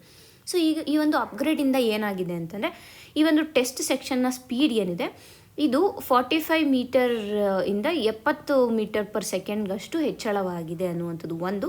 ತದನಂತರ ಪ್ರಿಸೈಸ್ ಕಂಟ್ರೋಲ್, ಆ ಒಂದು ಸ್ಪೀಡನ್ನು ನಾವು ಕಂಟ್ರೋಲ್ ಮಾಡ್ಬೋದು, ಹೆಚ್ಚು ನಿಖರವಾಗಿ ಆ ಒಂದು ಸ್ಪೀಡನ್ನು ನಿಯಂತ್ರಣ ಮಾಡ್ಬೋದು ಅನ್ನುವಂಥದ್ದು. ತದನಂತರ ಎನ್ಹ್ಯಾನ್ಸ್ಡ್ ಆಟೋಮೇಷನ್, ಸ್ವಯಂಚಾಲಿತ ವ್ಯವಸ್ಥೆಯನ್ನು ಮತ್ತಷ್ಟು ಏನಂತೀವಿ ಎನ್ಹ್ಯಾನ್ಸ್ ಮಾಡಲಾಗಿದೆ ಅನ್ನೋದು ನಮಗೆ ಅರ್ಥ ಮಾಡ್ಕೋಬೇಕು. ಸೊ ಇದಿಷ್ಟು ಒಂದು ಕಡೆ. ಸೊ ಈಗ ನಾವು ಎಕ್ಸಾಮ್ ಪಾಯಿಂಟ್ ಆಫ್ ವ್ಯೂ ನೋಡಿದಾಗ ಏನೇನಕ್ಕೆ ಇದು ಇಂಪಾರ್ಟೆಂಟ್ ಆಗುತ್ತೆ, ಒಂದು ಈಗಾಗಲೇ ಹೇಳಿರೋ ಥರ ಪ್ರಿಲಿಮ್ಸ್ ಪಾಯಿಂಟ್ ಆಫ್ ವ್ಯೂ ಅಲ್ಲಿ ನಾವು ನೋಡಿದ್ದೀವಿ. ಇನ್ನು ನಾವು ಮೇನ್ಸ್ ಪಾಯಿಂಟ್ ಆಫ್ ವ್ಯೂ ಅಲ್ಲಿ ನೋಡ್ತೀವಿ ಅಂತಂದರೆ ನಮ್ಮ ಒಂದು ಇಂಡಿಜಿನಸ್ ರಿಸರ್ಚ್ ಆ್ಯಂಡ್ ಡೆವಲಪ್ಮೆಂಟ್ ಯಾವ ರೀತಿಯಾಗಿ ಬೆಳವಣಿಗೆಯನ್ನು ಮಾಡ್ತಾ ಇದೆ, ಯಾವ ರೀತಿಯಾಗಿ ಒಂದು ಏಳ್ಗೆಯನ್ನು ಕಾಣ್ತಾ ಇದೆ ಅನ್ನೋದರ ಕುರಿತಾಗಿ ಕ್ವೆಶನ್ಸನ್ನು ಕೇಳಿದಾಗ ಅಲ್ಲಿ ನಮಗೆ ಇದು ಇಂಪಾರ್ಟೆಂಟ್ ಆಗುತ್ತೆ ಒಂದು. ತದನಂತರ ಏರೋಸ್ಪೇಸ್ ಪ್ರೋಗ್ರಾಮ್ ಬಗ್ಗೆ ಏನಾದರೂ ಕೇಳಿದ್ರೆ ಅದರ ಬಗ್ಗೆ ನಾವು ಆನ್ಸರ್ ಮಾಡುವಾಗ, ಇಲ್ಲಾಂದರೆ ಆತ್ಮನಿರ್ಭರ್ ಭಾರತ್ ಇರ್ಬೋದು, ಇಲ್ಲ ಮೇಕ್ ಇನ್ ಇಂಡಿಯಾ ಕಾನ್ಸೆಪ್ಟ್ ಏನಿದೆ ಅದಕ್ಕೆ ಕೂಡ ನಮಗೆ ಅಂದರೆ ಅದಕ್ಕೆ ರಿಲೇಟ್ ಆಗಿರೋ ಕ್ವೆಶನ್ಸನ್ನು ಕೇಳಿದಾಗ ನಾವು ಇದನ್ನು ಅಲ್ಲಿ ಸ್ಟೇಟ್ ಮಾಡ್ಬೋದಾಗುತ್ತೆ. ಸೊ ಇಷ್ಟು ಈ ಒಂದು ಆರ್ಟಿಕಲ್ನಲ್ಲಿ ಸಿಗ್ತಾ ಇರೋ ಇನ್ಫಾರ್ಮೇಷನ್. ಮುಂದಿನ ಒಂದು ಆರ್ಟಿಕಲನ್ನು ನೋಡೋಣ. Indian army officer from Bengaluru wins UN secretary general's award 2025. So ಈ ಒಂದು ಆರ್ಟಿಕಲ್ ಏನಿದೆ ನಮಗೆ ಎರಡು ರೀತಿಯಾಗಿ ಇಂಪಾರ್ಟೆಂಟ್ ಆಗುತ್ತೆ. ಒಂದು, ಡೈರೆಕ್ಟಾಗಿ ಮೇಜರ್ ಸ್ವಾತಿ ಶಾಂತಕುಮಾರ್ ಅವ್ರ ಬಗ್ಗೆ ಕೇಳ್ಬೋದಾಗುತ್ತೆ, who is an Indian army officer who is got UN secretary general's award. ಅದು. ಮತ್ತೊಂದೇನು ಅಂದರೆ ಡೈರೆಕ್ಟಾಗಿ ಈ UN ಸೆಕ್ರೆಟರಿ ಜನರಲ್ ಅವಾರ್ಡ್ ಬಗ್ಗೆನೇ ಕ್ವೆಶನ್ಸನ್ನು ಕೇಳ್ಬೋದಾಗುತ್ತೆ. ಸೊ ನಾವು ಎರಡನ್ನು ಈಗ ನೋಡೋಣ. ಸೊ ಮೊದಲನೇದಾಗಿ ನಾವು ಏನು ನೋಡ್ತೀವಿ ಅಂದರೆ ಮೇಜರ್ ಸ್ವಾತಿ ಶಾಂತಕುಮಾರ್ ಬಗ್ಗೆ ನಾವು ನೋಡ್ತೀವಿ. ಸೊ ಇವರು ಭಾರತೀಯ ಸೇನೆಯ ಅಧಿಕಾರಿಯಾಗಿದ್ದಾರೆ, Indian officer, she is an army officer. So that is important. ತದನಂತರ ಇವರು ಬೆಂಗಳೂರಿನವರಾಗಿರ್ತಾರೆ. ಹಾಗೆ ಟೆಕ್ನಿಕಲ್ ಆಫೀಸರ್ ಆಗಿ ಇವರು ಭಾರತದ ಒಂದು ಸೇನೆಯಲ್ಲಿ ಕೆಲಸ ಮಾಡ್ತಾ ಇದ್ದಾರೆ. ಭಾರತ ಸೇನೆಯಲ್ಲಿ ಇವರು ಟೆಕ್ನಿಕಲ್ ಆಫೀಸರ್ ಆಗಿ ಕೆಲಸ ಮಾಡ್ತಾ ಇದ್ದಾರೆ. ಆ್ಯಂಡ್ ಪ್ರಸ್ತುತವಾಗಿ ಯುನೈಟೆಡ್ ನೇಷನ್ಸ್ ಮಿಷನ್ ಇನ್ ಸೌತ್ ಸುಡಾನ್ ಏನಿದೆ, ಸೌತ್ ಸುಡಾನಲ್ಲಿ ಇರುವಂತಹ ಯುನೈಟೆಡ್ ನೇಷನ್ ಮಿಷನ್ ಏನಿದೆ ಅಲ್ಲಿ ಇವರು ಸೇವೆಯನ್ನು ಸಲ್ಲಿಸ್ತಾ ಇದ್ದಾರೆ. ಆ್ಯಂಡ್ ಈ ವರ್ಷದ UN ಸೆಕ್ರೆಟರಿ ಜನರಲ್ ಅವಾರ್ಡ್ 2025 ಏನಿದೆ ಅದಕ್ಕೆ ಇವರು ಸೆಲೆಕ್ಟ್ ಆಗಿದ್ದಾರೆ. ಆ್ಯಂಡ್ ಇವರು ಗೆದ್ದಿರುವಂಥ ಪ್ರಶಸ್ತಿಯ ಹೆಸರು ಬಂದು equal partners lasting peace project ಅನ್ನುವಂಥ ಒಂದು ಇದಕ್ಕೆ ಇವರು ಪ್ರಶಸ್ತಿಯನ್ನು ಗೆದ್ದಿರುವಂಥದ್ದು ಒಂದು. ಆ್ಯಂಡ್ ಈ ಒಂದು ಪ್ರಾಜೆಕ್ಟ್ ಏನಿದೆ ಈಕ್ವಲ್ ಪಾರ್ಟ್ನರ್ಸ್ ಲಾಸ್ಟಿಂಗ್ ಪೀಸ್ ಅನ್ನುವಂಥ ಪ್ರಾಜೆಕ್ಟ್ ಏನಿದೆ, ಇಲ್ಲಿ ಈ ಒಂದು ಪ್ರಾಜೆಕ್ಟ್ನ ಮುಖಾಂತರ ಲಿಂಗ ಸಮಾನತೆ ಇರ್ಬೋದು, ಮತ್ತು ವಿಮೆನ್ ಪಾರ್ಟಿಸಿಪೇಷನ್ ಇನ್ ಆರ್ಮಿ ಇರ್ಬೋದು, ಮತ್ತು ಈ ಒಂದು ಗ್ರಾಸ್ ರೂಟ್ ಲೆವೆಲಲ್ಲಿ ಯಾವ ರೀತಿಯಾಗಿ ಶಾಂತಿಯನ್ನು ನಿರ್ಮಾಣ ಮಾಡಬೇಕು ಅನ್ನೋದರ ಕುರಿತಾಗಿ ಈ ಒಂದು ಪ್ರಾಜೆಕ್ಟ್ ಕಾನ್ಸಂಟ್ರೇಟ್ ಮಾಡುತ್ತೆ. ಇವುಗಳಿಗೆ ಮೇಜರ್ ಸ್ವಾತಿ ಅವರು ನೀಡಿರುವಂಥ ಕೊಡುಗೆಗೆ ಇವರಿಗೆ ಈ ಒಂದು ಅವಾರ್ಡನ್ನು ನೀಡಲಾಗಿದೆ. ಆ್ಯಂಡ್ ಇವರ ಒಂದು ನೇತೃತ್ವದಲ್ಲಿ ಸುಮಾರು 5,000ಕ್ಕೂ ಹೆಚ್ಚು ಮಹಿಳೆಯರಿಗೆ ಕಾನ್ಫಿಡೆನ್ಸ್ ಬಿಲ್ಡಿಂಗ್ ಇರ್ಬೋದು, ಕಮ್ಯುನಿಟಿ ಪಾರ್ಟಿಸಿಪೇಷನ್ ಇರ್ಬೋದು, ಇವುಗಳಲ್ಲಿ ಟ್ರೈನಿಂಗನ್ನು ನೀಡಿದ್ದಾರೆ. ತದನಂತರ ಶಾರ್ಟ್ ಆ್ಯಂಡ್ ಲಾಂಗ್ ರೇಂಜ್ ಪೆಟ್ರೋಲ್ಗಳಲ್ಲಿ ಇವರು ಪಾರ್ಟಿಸಿಪೇಟ್ ಮಾಡಿರುವಂಥದ್ದು, ಮತ್ತು ಇಂಟಿಗ್ರೇಟೆಡ್ ಪ್ಯಾಟ್ರೋಲ್ಸಲ್ಲಿ ಇವರು ಪಾರ್ಟಿಸಿಪೇಟ್ ಮಾಡಿರುವಂಥದ್ದು. ಸೊ ಇವುಗಳ ಮೂಲಕ ಈ ಹೋಸ್ಟ್ ಕಂಟ್ರಿಗಳಂತ ಏನು ಕರಿತೀವಿ ನಾವು, ಅಲ್ಲಿ ಒಂದು ಭದ್ರ ವಾತಾವರಣವನ್ನು ನಿರ್ಮಾಣ ಮಾಡೋದಕ್ಕೆ ಸಹಾಯವಾಗಿದೆ. ಆ್ಯಂಡ್ ಇವರ ಒಂದು ಕಾಂಟ್ರಿಬ್ಯೂಷನಲ್ಲಿ ಇಂಪಾರ್ಟೆಂಟ್ ಆಗಿದೆ ಅನ್ನೋದನ್ನು ನಾವು ಅರ್ಥ ಮಾಡ್ಕೋಬೇಕು. ಸೊ ಆ ಒಂದು ಕಾರಣದಿಂದ ಇವರಿಗೆ ಈ ಒಂದು ಅವಾರ್ಡ್ ಸಿಕ್ಕಿರುವಂಥದ್ದು. ಸೊ ಇದಿಷ್ಟು ಒಂದು ಪಾಯಿಂಟ್ ಆಯಿತು, ಅಂದರೆ ಮೇಜರ್ ಸ್ವಾತಿ ಅವರ ಬಗ್ಗೆ ಆಯಿತು. ಈಗ ನಮಗೆ UN ಸೆಕ್ರೆಟರಿ ಜನರಲ್ಸ್ ಅವಾರ್ಡ್ ಬಗ್ಗೆ ನಮಗೆ ಬೇಕಾಗುತ್ತೆ.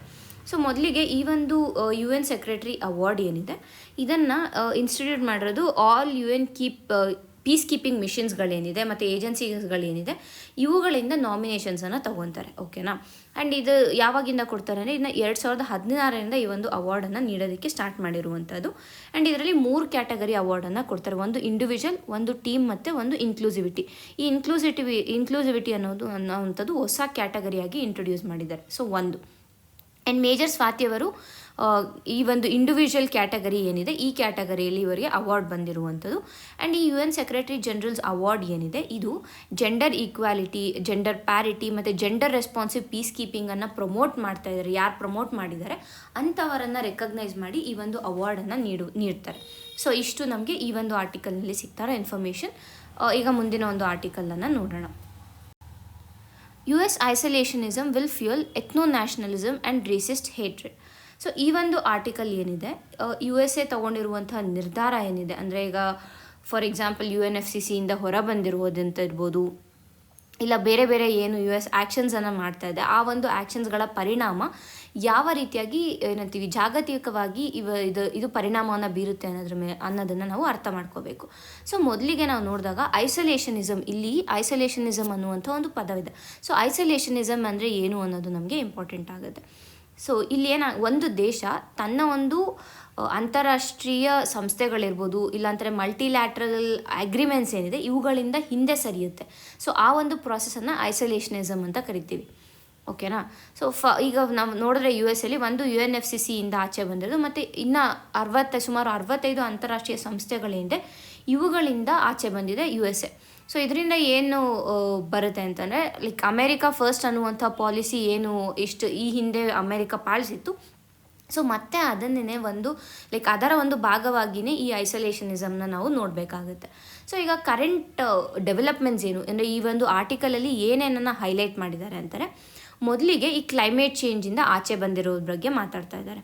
ಓಕೆನಾ. ಅಂದರೆ ಏನು ಪ್ಯಾರಿಸ್ ಅಗ್ರಿಮೆಂಟಿಂದ ಆಚೆ ಬಂದಿರೋದ್ರಿಂದ ಏನಾಗುತ್ತೆ ಅಂದರೆ, ಒಂದು ಕ್ಲೈಮೇಟ್ ಫೈನಾನ್ಸ್ ಇಲ್ಲಿ ರೆಡ್ಯೂಸ್ ಆಗುತ್ತೆ.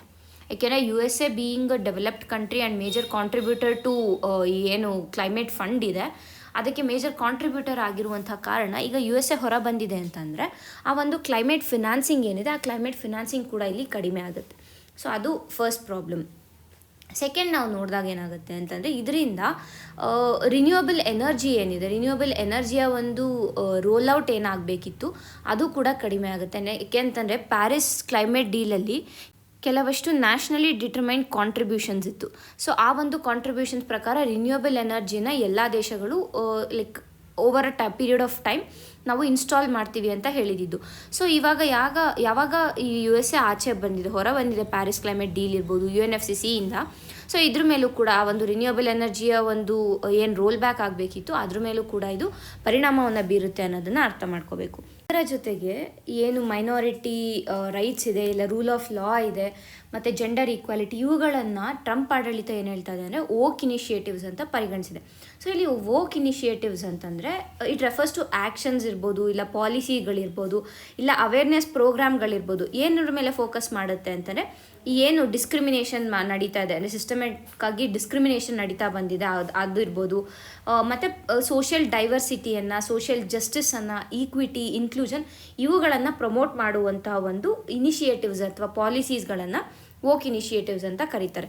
ಸೊ ಇವೆಲ್ಲ ಕೇವಲ ಒಂದು ವೋಕ್ ಇನಿಷಿಯೇಟಿವ್ಸ್ ಅಂತ ಅದು ಪರಿಗಣಿಸಿ ವಾಷಿಂಗ್ಟನ್ ಏನು ಹೇಳ್ತಾ ಇದೆ ಅಂತಂದರೆ, ಅಂದರೆ ಈಗ USA ಏನು ಹೇಳ್ತಾ ಇದೆ ಅಂತಂದರೆ UN ರಿಲೇಟೆಡ್ ಏಜೆನ್ಸೀಸ್ ಇರ್ಬೋದು, ಅಡ್ವೈಸರಿ ಪ್ಯಾನಲ್ಸ್ ಇರ್ಬೋದು, ಇವುಗಳೆಲ್ಲದರಲ್ಲೂ ಕೂಡ USA ಎಕ್ಸಿಟ್ ಆಗಬೇಕು ಅಂತ ಡಿಸೈಡ್ ಮಾಡಿದೆ. ಸೊ ಇವುಗಳಿಂದ ಏನಾಗುತ್ತೆ ಅಂತಂದರೆ ಡಿಕೇಡ್ಸ್ ಆಫ್ ಇನ್ಸ್ಟಿಟ್ಯೂಷನಲ್ ಎಂಗೇಜ್ಮೆಂಟ್ ಏನಿದೆ ಆ ಒಂದು ಅಂದರೆ ಏನು ಅಂತಾರಾಷ್ಟ್ರೀಯ ಬದ್ಧತೆ ಏನಿದೆ ಇವುಗಳನ್ನು ಹಿಂತೆಗೆದುಕೊಳ್ಳುವಂತೆ ಇದೆಲ್ಲ ಮಾಡ್ತಾ ಇದೆ. ಅಂದರೆ ಇವೇನು ವಾಷಿಂಗ್ಟನ್ನ ಒಂದು ನಿರ್ಧಾರದಿಂದ ಈ ಒಂದು ಡಿಕೇಡ್ಸ್ ಆಫ್ ಇನ್ಸ್ಟಿಟ್ಯೂಷನಲ್ ಎಂಗೇಜ್ಮೆಂಟ್ ಇದೆ ಇವೆಲ್ಲನೂ ಹಿಂತೆಗೆದುಕೊಳ್ಳುವಂತೆ ಮಾಡ್ತಾ ಇದೆ ಅನ್ನೋದನ್ನು ಅರ್ಥ ಮಾಡ್ಕೋಬೇಕು. ಸೊ ಇದರಿಂದ ಗ್ಲೋಬಲ್ ಗವರ್ನೆನ್ಸ್ ಮೇಲೆ ಜಾಗತಿಕ ಆಡಳಿತದ ಮೇಲೆ ಯಾವ ರೀತಿಯಾಗಿ ಒಂದು ಪರಿಣಾಮ ಬೀರುತ್ತೆ ಅನ್ನೋದನ್ನು ನಾವು ನೋಡಬೇಕಾಗತ್ತೆ. ಸೊ ಮೊದಲನೇದಾಗಿ ನೋಡಿದ್ರೆ WHO ನೋಡಿದ್ರೆ ಈ ಒಂದು ಮೆಟರ್ನಲ್ ಹೆಲ್ತ್ ಈಗ ಆಲ್ರೆಡಿ USA WHO ಇಂದ ಕೂಡ ಇದು ವಿತ್ಡ್ರಾ ಮಾಡ್ಕೋತಾ ಇದೆ. ಸೊ ಅದರಿಂದ ಏನಾಗುತ್ತೆ, ಮೆಟರ್ನಲ್ ಮತ್ತು ಇನ್ಫೆಂಟ್ ಮಾರ್ಟಾಲಿಟಿ ಪ್ರಾಜೆಕ್ಟ್ಸ್ಗಳಿಂದ ಇವುಗಳಿಗೆ ಬೇಕಾಗಿರುವಂಥ ಫಂಡ್ಸ್ಗಳು ಸಿಗೋದಿಲ್ಲ. ತದನಂತರ ಏನು ಡಿಸೀಸ್ ಸರ್ವೆಲೆನ್ಸ್ ಏನಿದೆ ಆ ಡಿಸೀಸ್ ಸರ್ವೆಲೆನ್ಸ್ ಮತ್ತಷ್ಟು ದುರ್ಬಲಗೊಳ್ಳುತ್ತೆ. ತದನಂತರ ಈ TB, ಮಲೇರಿಯಾ, ಏಡ್ಸ್ ಪ್ರೋಗ್ರಾಮ್ ಇವುಗಳಿಗೆ ಆಗಬೇಕಾಗಿರುವಂಥ ಫಂಡಿಂಗ್ ಏನಿದೆ ಅದು ಕೂಡ ನಿಂತೋಗುತ್ತೆ. ಸೊ ಅದರಿಂದ ಆ ಒಂದು ಪ್ರೋಗ್ರಾಮ್ಸ್ಗಳು ಕೂಡ ಒಂದು ಸೆಟ್ಬ್ಯಾಕನ್ನು ಕಾಣಬೇಕಾಗುತ್ತೆ ಅನ್ನೋದನ್ನ ಅರ್ಥ ಮಾಡ್ಕೋಬೇಕು.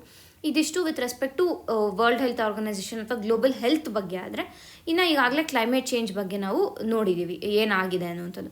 ಇನ್ನು ಗ್ಲೋಬಲ್ ಗವರ್ನೆನ್ಸ್ ಬಗ್ಗೆ ನಾವು ನೋಡಿದ್ರೆ ಜಿಯೋಪಾಲಿಟಿಕಲ್ ಸಿಚುವೇಶನನ್ನು ನಾವು ನೋಡೋಕೆ ಬಂದರೆ ಒಂದು ಮಲ್ಟಿಲ್ಯಾಟ್ರಲಿಸಮ್ ಮತ್ತೆ ಕಡಿಮೆ ಆಗೋಕ್ಕೆ ಸ್ಟಾರ್ಟ್ ಆಗುತ್ತೆ.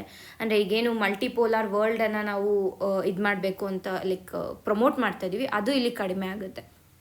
ಇದರಿಂದ ಏನಾಗುತ್ತೆ ಅಂತಂದರೆ ಚೈನಾ ಮತ್ತು ರಷ್ಯಾ ಏನಿದೆ ಅಂದರೆ ಈಗ US ಹಿಂದೆ ಬಂದಿರುವಂಥ ಕಾರಣ ಆ ಒಂದು ವ್ಯಾಕ್ಯೂಮನ್ನು ಚೈನಾ ಮತ್ತು ರಷ್ಯಾ ಫಿಲ್ ಮಾಡೋದಕ್ಕೆ ಹೋಗುತ್ತೆ. ಸೊ ಬಟ್ ಇದರಿಂದ ಏನಾಗುತ್ತೆ ಅಂತಂದರೆ ಒಂದು ಕಡೆ ರಷ್ಯಾದ ಒಂದು ಪಾಲಿಸೀಸ್ಗಳಿರ್ಬೋದು, ರಷ್ಯಾದ ಒಂದು ಐಡಿಯಾಲಜಿ ಇರ್ಬೋದು, ಮತ್ತು ಚೈನಾದ ಐಡಿಯಾಲಜಿ ಇರ್ಬೋದು ಅಥವಾ ಅವರ ಒಂದು ಪಾಲಿಸೀಸ್ಗಳಿರ್ಬೋದು, it is totally different from USA. So ಇದರಿಂದ ಏನಾಗುತ್ತೆ ಅಂತಂದರೆ ಒಂದು ರೂಲ್ ಬೇಸ್ಡ್ ಇಂಟರ್ನ್ಯಾಷನಲ್ ಆರ್ಡರ್ ಏನಿದೆ ಈಗ ಸದ್ಯಕ್ಕೆ ಆ ಒಂದು order, rule based international order ದುರ್ಬಲಗೊಳ್ಳುತ್ತೆ ಅನ್ನೋದನ್ನು ಕೂಡ ನಾವು ಇಲ್ಲಿ ಅರ್ಥ ಮಾಡ್ಕೋಬೇಕು. ತದನಂತರ ಇನ್ನು with respect to social impact ನೋಡಿದ್ರೆ ಫಸ್ಟ್ ನಾವು ಕ್ಲೈಮೇಟ್ ಚೇಂಜ್ ಬಗ್ಗೆ ನೋಡಿದ್ವಿ, ಗ್ಲೋಬಲ್ ಹೆಲ್ತ್ ಮೇಲೆ ಯಾವ ರೀತಿಯಾಗಿ ಇಂಪ್ಯಾಕ್ಟ್ ಮಾಡುತ್ತೆ ಅಂತ ನೋಡಿದ್ವಿ, ನಂತರ ಪೊಲಿಟಿಕಲ್ ಸಿಚುವೇಶನ್ ಯಾವ ರೀತಿಯಾಗಿ ಚೇಂಜ್ ಆಗ್ಬೋದು ಅಂತ ನೋಡಿದ್ವಿ, ಈಗ ಸೋಷಿಯಲಿ ಯಾವ ರೀತಿಯಾಗಿ ಪರಿಣಾಮವನ್ನು ಬೀಳುತ್ತೆ ಅನ್ನೋದನ್ನು ನೋಡಬೇಕಾಗುತ್ತೆ. ಸೊ ಈ ಒಂದು ಇನ್ವರ್ಡ್ ಲುಕಿಂಗ್ ನ್ಯಾಷನಲಿಸಮಿಂದ ಏನಾಗುತ್ತೆ, ಈ USA ಏನು ಮಾಡ್ತಾ ಇರೋದೆ ಅದು ಐಸೋಲೇಷನಿಸಮ್ ಏನಿದೆ, it is also called as inward looking nationalism ಅಂತ. ಸೊ ಅದರ ಒಂದು ಪರಿಣಾಮದಿಂದ ಏನಾಗುತ್ತೆ ಅಂತಂದರೆ ಅಸ್ ವರ್ಸಸ್ ದೆಮ್ ಅನ್ನುವಂಥ ಒಂದು ನೆರೆಟಿವ್ ಏನಿದೆ ಅದು ಹೆಚ್ಚಾಗುತ್ತೆ. ಸೊ ಇದರಿಂದ ಏನಾಗುತ್ತೆ ಅಂದರೆ ಮೈಗ್ರೆಂಟ್ಸ್ ಇರ್ಬೋದು, ಇಲ್ಲ ಮೈನಾರಿಟೀಸ್ ಏನಿದ್ದಾರೆ ಅವರ ಮೇಲೆ ಇದು ಪರಿಣಾಮವನ್ನು ಬೀರುತ್ತೆ. ಮತ್ತು ಎಥ್ನೋ ನ್ಯಾಷನಲಿಸಮ್ ಏನಿದೆ ಅಥವಾ ರೇಸಿಸಮ್ ಏನಿದೆ, ರೇಸಿಸ್ಟ್ ಹೇಟ್ರೆಡ್ ಏನಿದೆ, ಇವುಗಳೆಲ್ಲ ನಾರ್ಮಲ್ ಆಗೋಕ್ಕೆ ಸ್ಟಾರ್ಟ್ ಆಗಿಬಿಡುತ್ತೆ ಅನ್ನುವಂಥದ್ದನ್ನು ಅರ್ಥ ಮಾಡ್ಕೋಬೇಕು. ಸೊ ಈಗ ಹಿಸ್ಟಾರಿಕಲಿ ನಾವು ನೋಡೋಕ್ಕೆ ಹೋದರೆ ಇಂಥ ಪ್ರವೃತ್ತಿಗಳಿಂದ ಏನಾಗುತ್ತೆ ಅಂತಂದರೆ ಒಂದು ಡೆಮೋಕ್ರೆಟಿಕ್ ಎರೋಷನ್ ಆಗುತ್ತೆ, ಅಂದರೆ ಡೆಮೋಕ್ರಸಿ ಇಲ್ಲಿ ಕಳೆದು ಹೋಗ್ಬಿಡುತ್ತೆ. ಈ ರೀತಿಯಾದ ಒಂದು ಆ್ಯಕ್ಷನ್ಸ್ಗಳಿಂದ ಡೆಮೋಕ್ರಸಿ ಎರೋಡ್ ಆಗುತ್ತೆ ಒಂದು. ತದನಂತರ ಸೋಷಿಯಲ್ ಪೋಲರೈಸೇಷನ್ ಆಗುತ್ತೆ. ಇದರಿಂದ ರೇಸಿಸ್ಟ್ ಕಾನ್ಫ್ಲಿಕ್ಟ್ಸ್ಗಳು ಹೆಚ್ಚಾಗುವಂಥ ಸಾಧ್ಯತೆಗಳು ಇದೆ ಅನ್ನೋದನ್ನು ಅರ್ಥ ಮಾಡ್ಕೋಬೇಕು. ಸೊ ಹಾಗಾದ್ರೆ ಏನು ಮಾಡಬೇಕು ಅಂತಂದರೆ ಮುಂದೆ ಏನು ಮಾಡಬೇಕು? ಸೊ USA ಈಗ ತನ್ನ ಒಂದು ಡಿಸಿಷನ್ನ ತೊಗೊಂಡ್ಬಿಟ್ಟಿದೆ. ಸೊ ಬೇರೆ ದೇಶಗಳು ಯಾವ ರೀತಿಯಾಗಿ ಇದನ್ನು ಏನಂತೀವಿ ಬ್ಯಾಲೆನ್ಸ್ ಮಾಡಬೇಕು, ಅಂದರೆ USA ಒಂದು ಆ್ಯಕ್ಷನನ್ನು ಯಾವ ರೀತಿಯಾಗಿ ಬ್ಯಾಲೆನ್ಸ್ ಮಾಡಬೇಕು ಬೇರೆ ದೇಶಗಳು ಅಂದರೆ ಮೊದಲಿಗೆ ಮತ್ತೆ ಮಲ್ಟಿಲ್ಯಾಟರಲಿಸಮ್ನ ಮತ್ತೆ ತರಬೇಕು ಅನ್ನುವಂಥದ್ದು ಒಂದು. ತದನಂತರ ಗ್ಲೋಬಲ್ ಚಾಲೆಂಜಸ್ ಏನಿದ್ದಾವೆ, ಅಂದರೆ ವಿತ್ ರೆಸ್ಪೆಕ್ಟ್ ಟು ಹೆಲ್ತ್ ಇರ್ಬೋದು, with respect to climate change ಇರ್ಬೋದು, ಒಂದು ಕಲೆಕ್ಟಿವ್ ಆ್ಯಕ್ಷನ್ಸ್, ಎಲ್ಲ ದೇಶಗಳು ಸೇರಿ ಒಂದು ಕಲೆಕ್ಟಿವ್ ಕಲೆಕ್ಟಿವ್ ಸೊಲ್ಯೂಷನನ್ನು ತರಬೇಕು ಅನ್ನುವಂಥದ್ದು. ತದನಂತರ ಏನಂದರೆ ನ್ಯಾಷನಲ್ ಇಂಟರೆಸ್ಟ್ ಜೊತೆಗೆ ಗ್ಲೋಬಲ್ ರೆಸ್ಪಾನ್ಸಿಬಿಲಿಟಿ ಎರಡನ್ನೂ ಬ್ಯಾಲೆನ್ಸ್ ಮಾಡಬೇಕು. ಸೊ ಆವಾಗ ಏನಾಗುತ್ತೆ ಅಂತಂದರೆ ಒಂದು ಗ್ಲೋಬಲ್ ಆರ್ಡರ್ ಕ್ರಿಯೇಟ್ ಆಗುತ್ತೆ and at the same time global solutions ಕೂಡ ನಮಗೆ ಸಿಗುತ್ತೆ, ಅಂದರೆ ಗ್ಲೋಬಲ್ ಚಾಲೆಂಜಸ್ಗೆ ಬೇಕಾಗಿರುವಂಥ ಆನ್ಸರ್ಸ್ಗಳು ನಮಗೆ ಸಿಗುತ್ತೆ ಅನ್ನೋದನ್ನು ಅರ್ಥ ಮಾಡ್ಕೋಬೇಕು. ಈಗ US ಐಸೋಲೇಷನಿಸಮ್ ಏನಿದೆ ಇದು ಕೇವಲ ಅಮೇರಿಕಾದ ಒಂದು ಪಾಲಿಸಿ ಶಿಫ್ಟ್ ಅಷ್ಟೇ ಅಲ್ಲ, ಬದಲಿಗೆ ಇದು ಜಾಗತಿಕ ಒಂದು ಆಡಳಿತ ವ್ಯವಸ್ಥೆಗೆ ಒಂದು ಸ್ಟ್ರಕ್ಚರಲ್ ಶಾಕ್ ಆಗಿ ಹೊರಬಂದಿದೆ. ಇದೇ ರೀತಿಯಾಗಿ ಏನಾದ್ರು ಇನ್ವರ್ಟ್ ಟರ್ನ್ ಮುಂದುವರೆದ್ರೆ ಎಥ್ನೋ ನ್ಯಾಷನಲಿಸಮ್ ಇರ್ಬೋದು, ರೇಸಿಸಮ್ ಇರ್ಬೋದು, ಗ್ಲೋಬಲ್ ಇನ್ಸ್ಟೆಬಿಲಿಟಿ ಏನಿದೆ ಇದು 21ನೇ ಶತಮಾನದಲ್ಲೂ ಕೂಡ ಸಾಮಾನ್ಯವಾಗಬಹುದು ಅನ್ನುವಂಥ ಒಂದು ಭಯವನ್ನು ಈ ಒಂದು ಆರ್ಟಿಕಲಲ್ಲಿ ಅವರು ಎಕ್ಸ್ಪ್ರೆಸ್ ಮಾಡ್ತಾ ಇದ್ದಾರೆ. ಸೊ ಇಷ್ಟು ಈ ಒಂದು ಆರ್ಟಿಕಲ್ನ ಸಾರಾಂಶ. ಮುಂದಿನ ಒಂದು ಆರ್ಟಿಕಲನ್ನು ನೋಡೋಣ. Young love POCSO act must not allow parental push back against adolescence. So ಈ ಒಂದು ಆರ್ಟಿಕಲಲ್ಲಿ ನಾವು ಏನು ಮಾಡ್ತಾ ಇದ್ದೀವಿ ಅಂದರೆ ಈ ಪಾಕ್ಸೋ ಆ್ಯಕ್ಟ್ ಏನಿದೆ ಇದರ ದುರುಪಯೋಗವನ್ನು ಕುರಿತು ನಾವು ಇಲ್ಲಿ ಮಾತಾಡ್ತಾ ಇದ್ದೀವಿ. ಯಾಕೆಂತಂದರೆ ಈ ಪಾಕ್ಸೋ ಆ್ಯಕ್ಟ್ ಏನಿದೆ ಇದು ಮಕ್ಕಳನ್ನು ಲೈಂಗಿಕ ಶೋಷಣೆಯಿಂದ ರಕ್ಷಿಸಲು ರೂಪಿಸಲಾಗಿರುವಂಥ ಒಂದು ಕಾನೂನಾಗಿದೆ. ಆದರೆ ಇತ್ತೀಚೆಗೆ ಏನಾಗ್ತಾ ಇದೆ ಅಂದರೆ ಈ ಒಂದು ಕಾಯ್ದೆಯನ್ನು ಕನ್ಸೆನ್ಷುವಲ್ ಅಡೋಲೆಸೆಂಟ್ ರಿಲೇಷನ್ಶಿಪ್ಸ್ ಏನಿದೆ ಅವುಗಳ ವಿರುದ್ಧ ಬಳಸಲಾಗ್ತಾ ಇದೆ. ಸೊ ಹಾಗಾಗಿ ಈ ಒಂದು ವಿಷಯ ಏನಿದೆ ಇಟ್ ಬಿಕಮ್ಸ್ ವೆರಿ ಇಂಪಾರ್ಟೆಂಟ್ ಅನ್ನೋದನ್ನು ಅರ್ಥ ಮಾಡ್ಕೋಬೇಕು. ಸೊ ಮೊದಲಿಗೆ ನಾವು ಇಲ್ಲಿ ಪಾಕ್ಸೋ ಆ್ಯಕ್ಟ್ ಬಗ್ಗೆ ಈ ಒಂದು ಇಮೇಜ್ ಏನಿದೆ it is entirely with respect to prelims ನಮಗೆ ಇಂಪಾರ್ಟೆಂಟ್ ಆಗುತ್ತೆ and this talks about mains ಅಂದರೆ ಮೇನ್ಸ್ ಪರ್ಸ್ಪೆಕ್ಟಿವಲ್ಲಿ. ಸೊ ಈಗ ಮೊದಲನೇದಾಗಿ ನೋಡಿದಾಗ ಪಾಕ್ಸೋ ಆ್ಯಕ್ಟ್ ಬಗ್ಗೆ ಬೇಕಾಗುತ್ತೆ. ಸೊ ಪಾಕ್ಸೋ ಆ್ಯಕ್ಟ್ ಏನಿದೆ ಇದು ಫುಲ್ ಫಾರ್ಮ್ ಬಂದು protection of children from sexual offences act ಅನ್ನುವಂಥದ್ದು. Protection of children from sexual offences ಅನ್ನುವಂಥದ್ದು. ಸೊ ಈ ಒಂದು ಆ್ಯಕ್ಟನ್ನು ಜಾರಿಗೆ ತಂದಿದ್ದು 2012ರಲ್ಲಿ ಇದನ್ನು ಜಾರಿಗೆ ತಂದಿದ್ದು. ಆ್ಯಂಡ್ ಇದು ಯಾರಿಗೆ ಅನ್ವಯಿಸುತ್ತೆ ಅಂತಂದರೆ 18 ಇಯರ್ಸ್ಗೆ ಒಳಗಡೆ ಇರುವಂಥದ್ದು, ಅಂದರೆ ಒಳಗಡೆ ಇರುವವರಿಗೆ 0 to 18 ಇಯರ್ಸ್ ಇರೋರಿಗೆ ಈ ಒಂದು ಪಾಕ್ಸೋ ಆ್ಯಕ್ಟ್ ಏನಂತೀವಿ ಅಪ್ಲೈ ಆಗುತ್ತೆ ಅಂತ. ಅಂದರೆ ಈ ಒಂದು ಏಜ್ನಲ್ಲಿ ಇರುವಂಥ ಮಕ್ಕಳನ್ನು ಸೆಕ್ಷುವಲ್ ಅಬ್ಯೂಸ್ ಇರ್ಬೋದು, ಎಕ್ಸ್ಪ್ಲಾಯ್ಟೇಷನ್ ಇರ್ಬೋದು, ಇಲ್ಲ ಅಸಾಲ್ಟ್ನಿಂದ ರಕ್ಷಿಸಲು ಈ ಒಂದು ಕಾನೂನನ್ನು ತರಲಾಗಿತ್ತು ಅನ್ನುವಂಥದ್ದು. And it is a gender neutral law, ಅಂದರೆ ಎರಡು ಲಿಂಗ ತಟಸ್ಥ ಕಾನೂನು ಅಂತ ಹೇಳ್ಬೋದು. ಅಂದರೆ it treats both male and female as equal ಇಲ್ಲಿ. ಆ್ಯಂಡ್ ಆಲ್ಸೋ ಇಲ್ಲಿ ಏಜ್ ಆಫ್ ಕನ್ಸೆಂಟ್ ಈ ಒಂದು ಆ್ಯಕ್ಟ್ನ ಪ್ರಕಾರ ಏಜ್ ಆಫ್ ಕನ್ಸೆಂಟ್ ಬಂದು 18 ಇಯರ್ಸ್ಗೆ ಇದನ್ನು ಇಟ್ಟಿದ್ದಾರೆ. ಇಲ್ಲಿ ಇದು ಆ್ಯಕ್ಚುಲಿ ಕ್ರಿಮಿನಲ್ ಲಾ ಅಮೆಂಡ್ಮೆಂಟ್ ಆ್ಯಕ್ಟ್ 2013 ಪ್ರಕಾರ ಏಜ್ ಆಫ್ ಕನ್ಸೆಂಟ್ ಏನಿದೆ ಇದು 18 ವರ್ಷ ಆಗಿದೆ. ಆ್ಯಂಡ್ ಇದರ ಮುಖ್ಯ ಉದ್ದೇಶ ಏನಂದರೆ ಪ್ರಿಡೇಟರಿ ಸೆಕ್ಷುವಲ್ ವೈಲೆನ್ಸ್ ಏನಿದೆ ಇವುಗಳನ್ನು ತಡೆಯುವಂಥದ್ದು. ಆ್ಯಂಡ್ ಈ ಆರ್ಟಿಕಲ್ನಲ್ಲಿ ಮುಖ್ಯವಾಗಿ ಎತ್ತಿರುವಂಥ ಒಂದು ಪ್ರಮುಖ ಸಮಸ್ಯೆ ಏನು ಇಲ್ಲಿ ಡಿಸ್ಕಸ್ ಮಾಡಿರೋದು ಅಂತಂದರೆ ಕನ್ಸೆನ್ಷುವಲ್ ಅಡಲ್ಟ್ ರಿಲೇಷನ್ಶಿಪ್ಸ್ ಬಗ್ಗೆ ಅವರು ಮಾತಾಡಿದ್ದಾರೆ. ಓಕೆನಾ. ಈ ಒಂದು ಕನ್ಸೆನ್ಷುವಲ್ ಅಡಲ್ಟ್ ರಿಲೇಷನ್ಶಿಪ್ಸ್ ಏನಿದೆ ಇದು 16 to 18 ಇಯರ್ಸ್ ಏನಿದ್ದಾರೆ ಈ ಒಂದು ವಯಸ್ಸಿನಲ್ಲಿ ಇರುವಂಥ ಯುವತಿಯರಿಂದರೆ ಇವರ ಒಂದು ಪರಸ್ಪರ ಒಪ್ಪಿಗೆಯ ಸಂಬಂಧ ಅನ್ನುವಂಥದ್ರ ಕುರಿತಾಗಿ ಇಲ್ಲಿ ಮಾತಾಡಿರೋದು. ಆ್ಯಂಡ್ ಇವುಗಳನ್ನು ಸೀರಿಯಸ್ ಸೆಕ್ಷುವಲ್ ಅಫೆನ್ಸಸ್ ಥರ ನೋಡ್ತಾ ಇದ್ದಾರೆ. ಸೊ ಇದರ ಪರಿಣಾಮವಾಗಿ ಏನಾಗ್ತಾ ಇದೆ ಅಂದರೆ ಪೇರೆಂಟ್ಸ್ ಕಿಡ್ನ್ಯಾಪಿಂಗ್ ಇರ್ಬೋದು, ರೇಪ್, ಸೆಕ್ಷುವಲ್ ಅಸಾಲ್ಟ್ ಕೇಸ್ಗಳನ್ನು ಹಾಕ್ತಾ ಇದ್ದಾರೆ. 16 to 18 ಇಯರ್ಸ್ ಏನಿದ್ರೆ ಇವರಿಗೆ ಆ್ಯಕ್ಚುಲಾಗಿ ಕನ್ಸೆನ್ಷುವಲ್ ಅಡೋಲೆಸೆಂಟ್ ರಿಲೇಷನ್ಶಿಪ್ಪನ್ನು ಇಲ್ಲಿ ಅಲೌ ಮಾಡಲಾಗಿದೆ. ಬಟ್ ಇದರ ಪರಿಣಾಮವಾಗಿ ಏನಾಗ್ತಾ ಇದೆ ಅಂದರೆ ಪೇರೆಂಟ್ಸ್ಗಳು they are still minors. So ಹಾಗಾಗಿ ಏನು ಮಾಡ್ತಾ ಇದ್ದಾರೆ ಅಂತಂದರೆ ಅವ್ರ ಮೇಲೆ ಇಲ್ಲದೆ ಇರುವಂಥ ಅಪವಾದಗಳನ್ನು, ಅಂದರೆ ಕಿಡ್ನಾಪಿಂಗು, ರೇಪು, ಸೆಕ್ಷುವಲ್ ಅಸಾಲ್ಟ್ ಮಾಡಿದ್ದಾರೆ ಅಂತ ಆ ರೀತಿಯಾಗಿ ಕೇಸಸ್ಗಳನ್ನು ಆಗ್ತಾ ಇದ್ದಾರೆ. ಆ್ಯಂಡ್ ಎಸ್ಪೆಷಲಿ ಇದು ಎಂತಹ ಒಂದು ಕೇಸಸ್ಗಳಲ್ಲಿ ಇದನ್ನು ಬಳಸ್ತಾ ಇದ್ದಾರೆ ಅಂದರೆ ಯೂಶಲಾಗಿ ಇಂಟರ್ ಕಾಸ್ಟ್ ಇಲ್ಲ ಇಂಟರ್ ರಿಲಿಜಿಯಸ್ ರಿಲೇಷನ್ಶಿಪ್ ಇದ್ದರೆ ಅಲ್ಲಿ ಇದನ್ನು ಬಳಸ್ತಾ ಇದ್ದಾರೆ. ಸೊ ಮುಖ್ಯವಾಗಿ ಈ ಆರ್ಟಿಕಲಲ್ಲಿ ಏನು ಹೇಳ್ತಾ ಇದ್ದಾರೆ ಅಂತಂದರೆ ಈ ಲಾ ಏನಿದೆ, ಪಾಕ್ಸೋ ಆ್ಯಕ್ಟ್ ಏನಿದೆ, ಇದು ಆ್ಯಕ್ಚುಲಾಗಿ ಕೇಸಸನ್ನು ಅಥವಾ ಆ್ಯಕ್ಚುಯಲ್ ಇರೋ ಪ್ರಾಬ್ಲಮನ್ನು ಸಾಲ್ವ್ ಮಾಡ್ದಿರಾ ಬದಲಿಗೆ it has become a tool of parental control ಅಂತ ಇಲ್ಲಿ ಎಕ್ಸ್ಪ್ಲೇನ್ ಮಾಡ್ತಾ ಇದ್ದಾರೆ. ಸೊ ಇದರಿಂದ ಅಂದರೆ ಇಲ್ಲಿ ಏನಾಗ್ತಾ ಇದೆ ಅಂದರೆ ಕೋರ್ಸಿವ್ ಅಬ್ಯೂಸ್ ಮತ್ತು ಕನ್ಸೆನ್ಷುವಲ್ ಇಂಟಿಮಸಿ ಇವೆರಡರ ಮಧ್ಯೆ ಇರುವಂಥ ವ್ಯತ್ಯಾಸ ಇಲ್ಲಿ ಮಸುಕಾಗ್ತಾ ಇದೆ. ಆ ರೀತಿಯಾಗಿ ಈ ಒಂದು ಆ್ಯಕ್ಟನ್ನು ಯೂಸ್ ಮಾಡ್ತಾ ಇದ್ದಾರೆ ಅನ್ನೋದನ್ನು ಅರ್ಥ ಮಾಡ್ಕೋಬೇಕು. ನಂತರ ಸುಪ್ರೀಂ ಕೋರ್ಟ್ ಇದಕ್ಕೆ ಇಂಟರ್ವ್ಯೂನ್ ಕೂಡ ಮಾಡಿದರು. ಎಲ್ಲಿ ಜಾನ್ವರಿ 2024 ಏನು ಹೇಳಿತ್ತು ಸುಪ್ರೀಂ ಕೋರ್ಟ್ ಅಂದರೆ ಈ ಪಾಕ್ಸೋ ಆ್ಯಕ್ಟ್ನ ಮೆಕ್ಯಾನಿಕಲ್ ಅಪ್ಲಿಕೇಶನ್ ಏನಿದೆ ಇದು ಅಡೋಲೆಸೆನ್ಸ್ಗೆ ಅನ್ಯಾಯ ಮಾಡ್ತಾ ಇದೆ ಅಂತ ಸುಪ್ರೀಂ ಕೋರ್ಟೇ ಹೇಳಿದೆ ಒಂದು ಕಡೆ. ತದನಂತರ ಈ ಒಂದು ಮೆನೆಸ್ ಏನಿದೆ ಅಂದರೆ ಈ ರೀತಿಯಾಗಿ ಆಗ್ತಾ ಇರುವಂಥ ಒಂದು ಡಿಸ್ಟರ್ಬೆನ್ಸ್ ಏನಿದೆ ಇವುಗಳನ್ನು ಎಕ್ಸಾಮಿನ್ ಮಾಡಿ ತದನಂತರ ಒಂದು ಮೆಷರ್ಸನ್ನು ತೊಗೊಂಡು ಬನ್ನಿ ಅಂತ ಲಾ ಸೆಕ್ರೆಟರಿಯವರಿಗೆ ಸುಪ್ರೀಂ ಕೋರ್ಟ್ ಆದೇಶವನ್ನು ಕೂಡ ನೋಡಿತ್ತು. ಸೊ ಇದಿಷ್ಟು ಒಂದು ಪಾಯಿಂಟ್ ಅಂದರೆ with respect to Supreme Court ಆಯಿತು. ಇನ್ನು ಲಾ ಕಮಿಷನ್ ಏನು ಹೇಳಿದೆ, ಲಾ ಕಮಿಷನ್ ಆಫ್ ಇಂಡಿಯಾ 2023 ಕೆಲವಷ್ಟು ರೆಕಮೆಂಡೇಷನನ್ನು ನೀಡಿತ್ತು. ಇಲ್ಲಿ ಏನು ಹೇಳಿತ್ತು ಲಾ ಕಮಿಷನ್ ಅಂತಂದರೆ ಏಜ್ ಆಫ್ ಕನ್ಸೆಂಟ್ ಏನಿದೆ ಇದನ್ನು 18ರಿಂದ ಕೆಳಗೆ ಮಾಡಬೇಡಿ, ಕಡಿಮೆ ಮಾಡಬೇಡಿ, 18 ಇರಲಿ.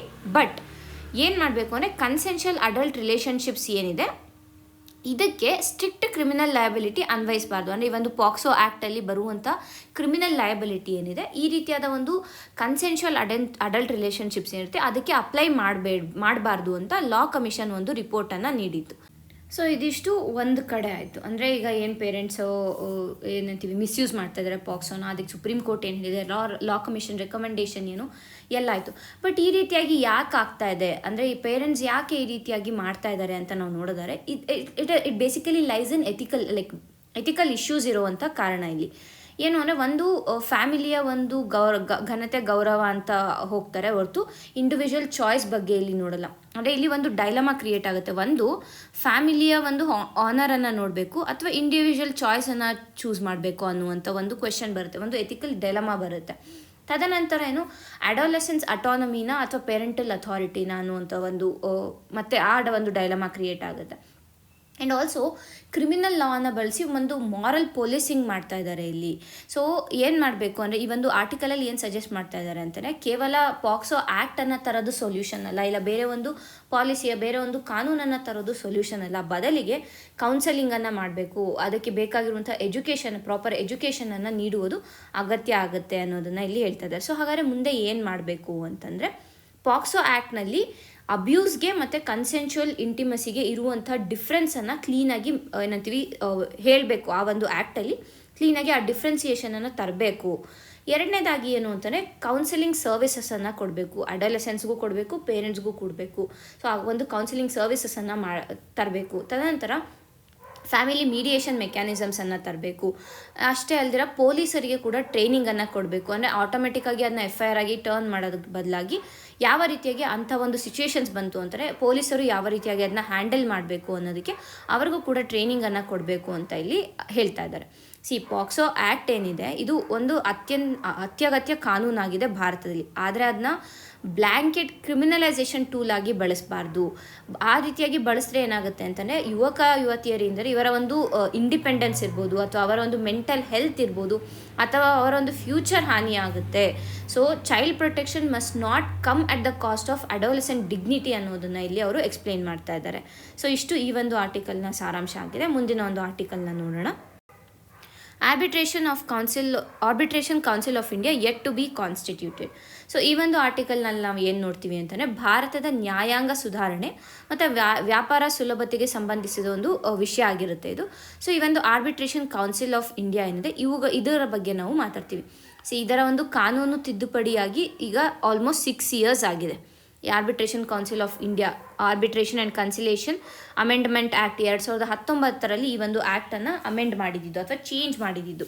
ಆ್ಯಂಡ್ ಈವನ್ ಆಫ್ಟರ್ 6 ಇಯರ್ಸ್ ಈ ಒಂದು ಆರ್ಬಿಟ್ರೇಷನ್ ಕೌನ್ಸಿಲ್ ಆಫ್ ಇಂಡಿಯಾನ ಇನ್ನೂ ಸ್ಥಾಪಿಸಿಲ್ಲ ಅಥವಾ ಕಾನ್ಸ್ಟಿಟ್ಯೂಟ್ ಮಾಡಿಲ್ಲ. ಸೊ ಅದರ ಕುರಿತಾಗಿ ನಾವು ಇಲ್ಲಿ ಮಾತಾಡ್ತೀವಿ. ಸೊ ಮೊದಲಿಗೆ ಆರ್ಬಿಟ್ರೇಷನ್ ಅಂದರೆ ಏನು? ಮಧ್ಯಸ್ಥಿಕೆಯನ್ನು ವಹಿಸೋದು. ಅಂದರೆ ನ್ಯಾಯಾಲಯದ ಹೊರಗೆ ಏನಾದ್ರು with respect to commerce related ಅಥವಾ ಎಕಾನಮಿ ರಿಲೇಟೆಡ್ ಏನಾದ್ರು ಪ್ರಾಬ್ಲಮ್ಸ್ ಇದೆ, ವಿವಾದಗಳಿದೆ ಅಂತಂದರೆ ಇವುಗಳನ್ನು ವೇಗವಾಗಿ ಮತ್ತು ಕಡಿಮೆ ವೆಚ್ಚದಲ್ಲಿ ಅದನ್ನು ಬಗೆಹರಿಸೋದಕ್ಕೆ ಇರುವಂಥ ಒಂದು ವಿಧಾನ ಏನು? Arbitration council.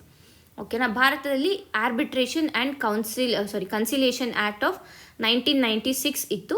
ಇದನ್ನು 2019ರಲ್ಲಿ ತಿದ್ದುಪಡಿ ಮಾಡಿರುವಂಥದ್ದು. ಆ್ಯಂಡ್ ಈ ಒಂದು ತಿದ್ದುಪಡಿಯಲ್ಲ ಆರ್ಬಿಟ್ರೇಷನ್ ಕೌನ್ಸಿಲ್ ಆಫ್ ಇಂಡಿಯಾನ ಸ್ಥಾಪಿಸಬೇಕು ಅಂತ ಕೂಡ ಅಲ್ಲಿ ಒಂದು ಪ್ರಾವಿಷನನ್ನು ನೀಡಲಾಗಿತ್ತು.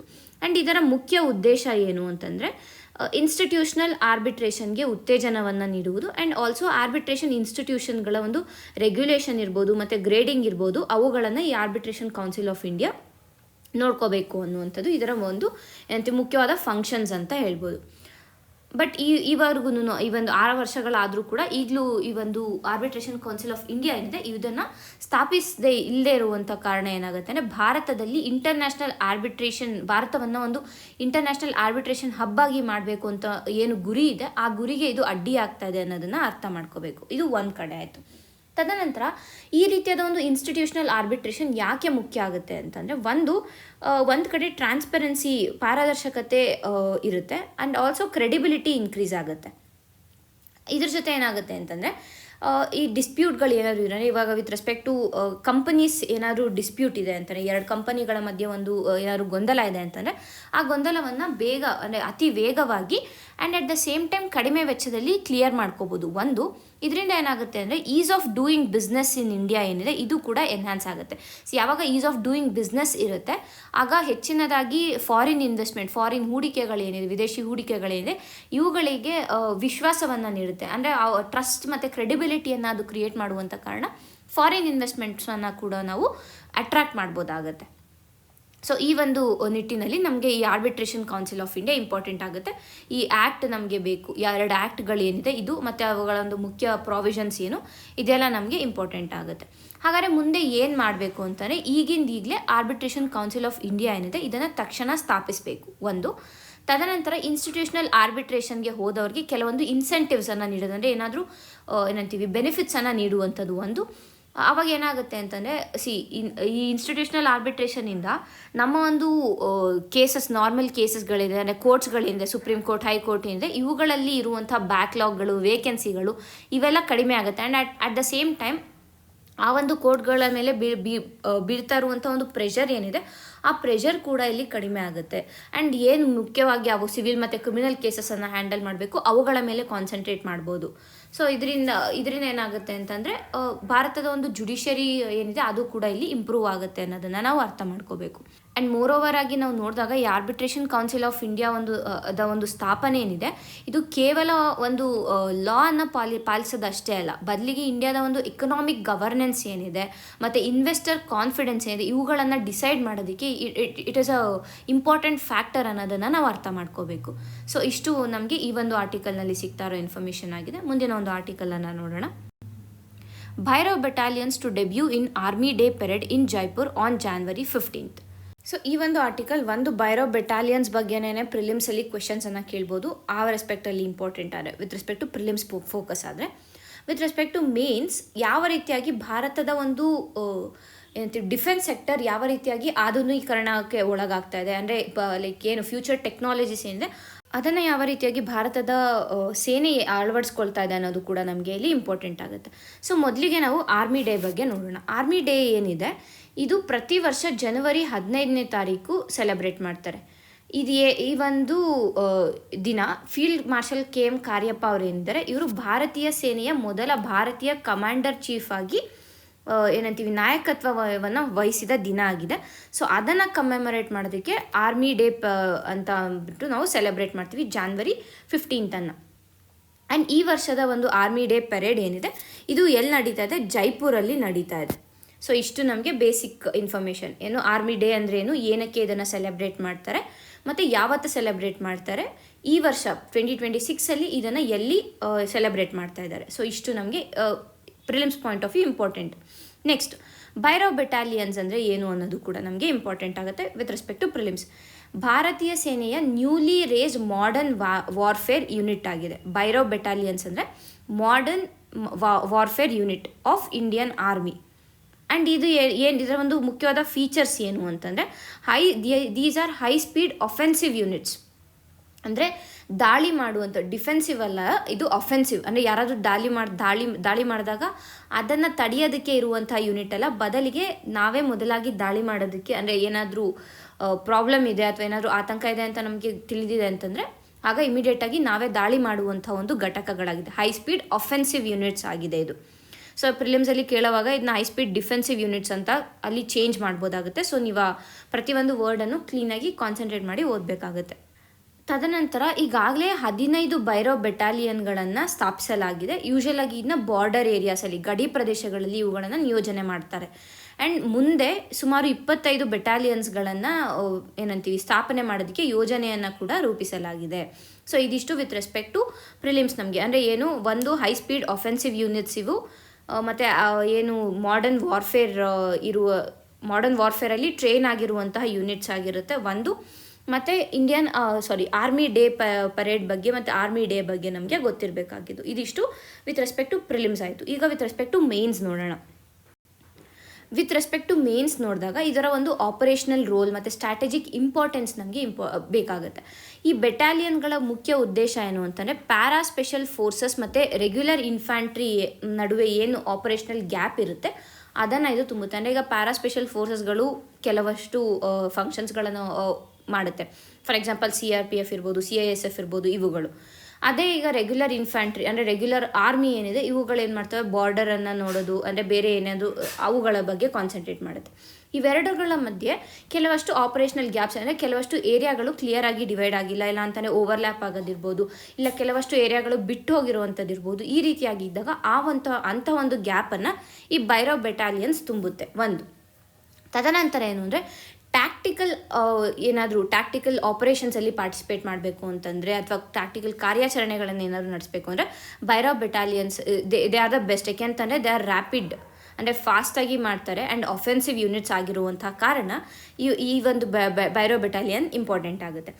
ನಂತರ ಈ ಎನಿಮಿ ಟೆರಿಟರಿಗಳು ಏನಿರ್ತವೆ ಅವುಗಳ ಒಳಗೆ ವೇಗವಾಗಿ ಹೋಗಿ ಸ್ವಿಫ್ಟಾಗಿ ಹೋಗಿ ಸ್ಟ್ರೈಕ್ ಮಾಡಿ ಬರುವಂಥ ಕೇಪಬಿಲಿಟಿಗಳನ್ನು ಈ ಒಂದು ಭೈರವ್ ಬೆಟಾಲಿಯನ್ಸ್ ಹೊಂದಿರುತ್ತೆ. ಮತ್ತು ಈ ಭೈರವ್ ಬೆಟಾಲಿಯನ್ಸನ್ನು ವೈಶಿಷ್ಟ್ಯತೆ ಏನು ಅಂತ ನಾವು ನೋಡೋಕ್ಕೆ ಹೋದರೆ, ಒಂದು ಅನ್ಮ್ಯಾನ್ಡ್ ವಾರ್ಫೇರನ್ನು ಇದು ಮಾಡ್ಬೋದು. ಅಂದರೆ ಡ್ರೋನ್ಸ್ಗಳನ್ನು ಇದು ಬಳಸಿ ಮಾನವರಹಿತ ಯುದ್ಧವನ್ನು ಇದು ಮಾಡ್ಬೋದಾಗುತ್ತೆ ಒಂದು. ತದನಂತರ ಏನು ಅಂತಂದರೆ ನೆಟ್ವರ್ಕ್ ಸೆಂಟ್ರಿಕ್ ಆಪರೇಷನ್ಸನ್ನು ಮಾಡುತ್ತೆ.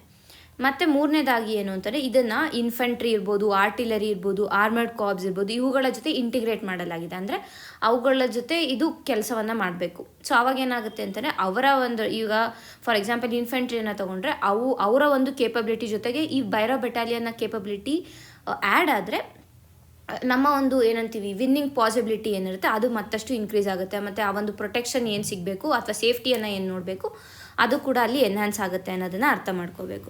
ಆ್ಯಂಡ್ ಓವರಾಲ್ ಆಗಿ ನಾವು ನೋಡಿದಾಗ ಹೈಬ್ರಿಡ್ ವಾರ್ಫೇರ್ ಏನಾದರೂ ಆಯಿತು ಅಂತಂದರೆ ಭಾರತ ಅದಕ್ಕೆ ತಯಾರಿದೆ, ಈ ಒಂದು ಭೈರವ್ ಬೆಟಾಲಿಯನ್ನ ಮುಖಾಂತರ ಅದು ತಯಾರಿದೆ ಅನ್ನೋದನ್ನು ಕೂಡ ಇದು ತೋರಿಸುತ್ತೆ. ಆ್ಯಂಡ್ ಈಗ ಓವರಾಲ್ ಆಗಿ ನಾವು ನೋಡಿದ್ರೆ ಈ ಭೈರವ್ ಬೆಟಾಲಿಯನ್ಸ್ ಏನಿದೆ ಭಾರತೀಯ ಸೈನ್ಯ ಒಂದು ಫ್ಯೂಚರ್ ರೆಡಿ ಫೋರ್ಸ್ ಆಗಿ ಇದು ಏನಂತೀವಿ ಹೊರಹೊಮ್ಮಿದೆ ಅಂತ ಹೇಳ್ಬೋದಾಗುತ್ತೆ. ಸೊ ಇಷ್ಟು ನಮಗೆ ಈ ಒಂದು ಆರ್ಟಿಕಲ್ನಲ್ಲಿ ಸಿಗ್ತಾ ಇರುವಂಥ ಇನ್ಫಾರ್ಮೇಷನ್. ಮುಂದಿನ ಒಂದು ಆರ್ಟಿಕಲನ್ನು ನೋಡೋಣ.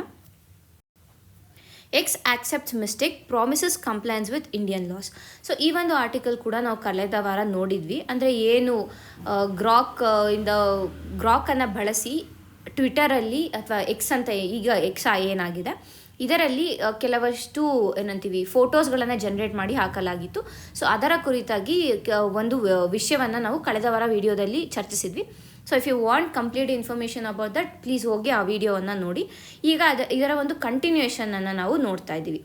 ಸೊ ಆ ಇಮೇಜ್ಗಳು ಏನು ಎಕ್ಸಲ್ಲಿ ಪೋಸ್ಟ್ ಆಗಿತ್ತು ಆ ಇಮೇಜ್ಗಳನ್ನು ತೆಗಿಬೇಕು ಅಂತ ಎಕ್ಸ್ಗೆ ಗವರ್ಮೆಂಟ್ ಹೇಳಿದರು, ಭಾರತ ಸರ್ಕಾರ ಹೇಳಿತ್ತು. ಬಟ್ ಸ್ಟಿಲ್ ಎಕ್ಸ್ ಅವರು ಏನೋ ಕೆಲವಂದರೆ ನಾವು ತೆಗೆಯೋದಿಲ್ಲ, ನಮ್ಮ ಒಂದು ಸೇಫ್ ಹಾರ್ಬರ್ ಪ್ರೊಟೆಕ್ಷನ್ ಏನಿದೆ ಅದನ್ನು ನಾವು ಬಳಸ್ತೀವಿ, ಈ ರೀತಿಯಾಗಿ ಕೆಲವಷ್ಟು ಇನ್ಫಾರ್ಮೇಷನ್ ಆಗಿತ್ತು.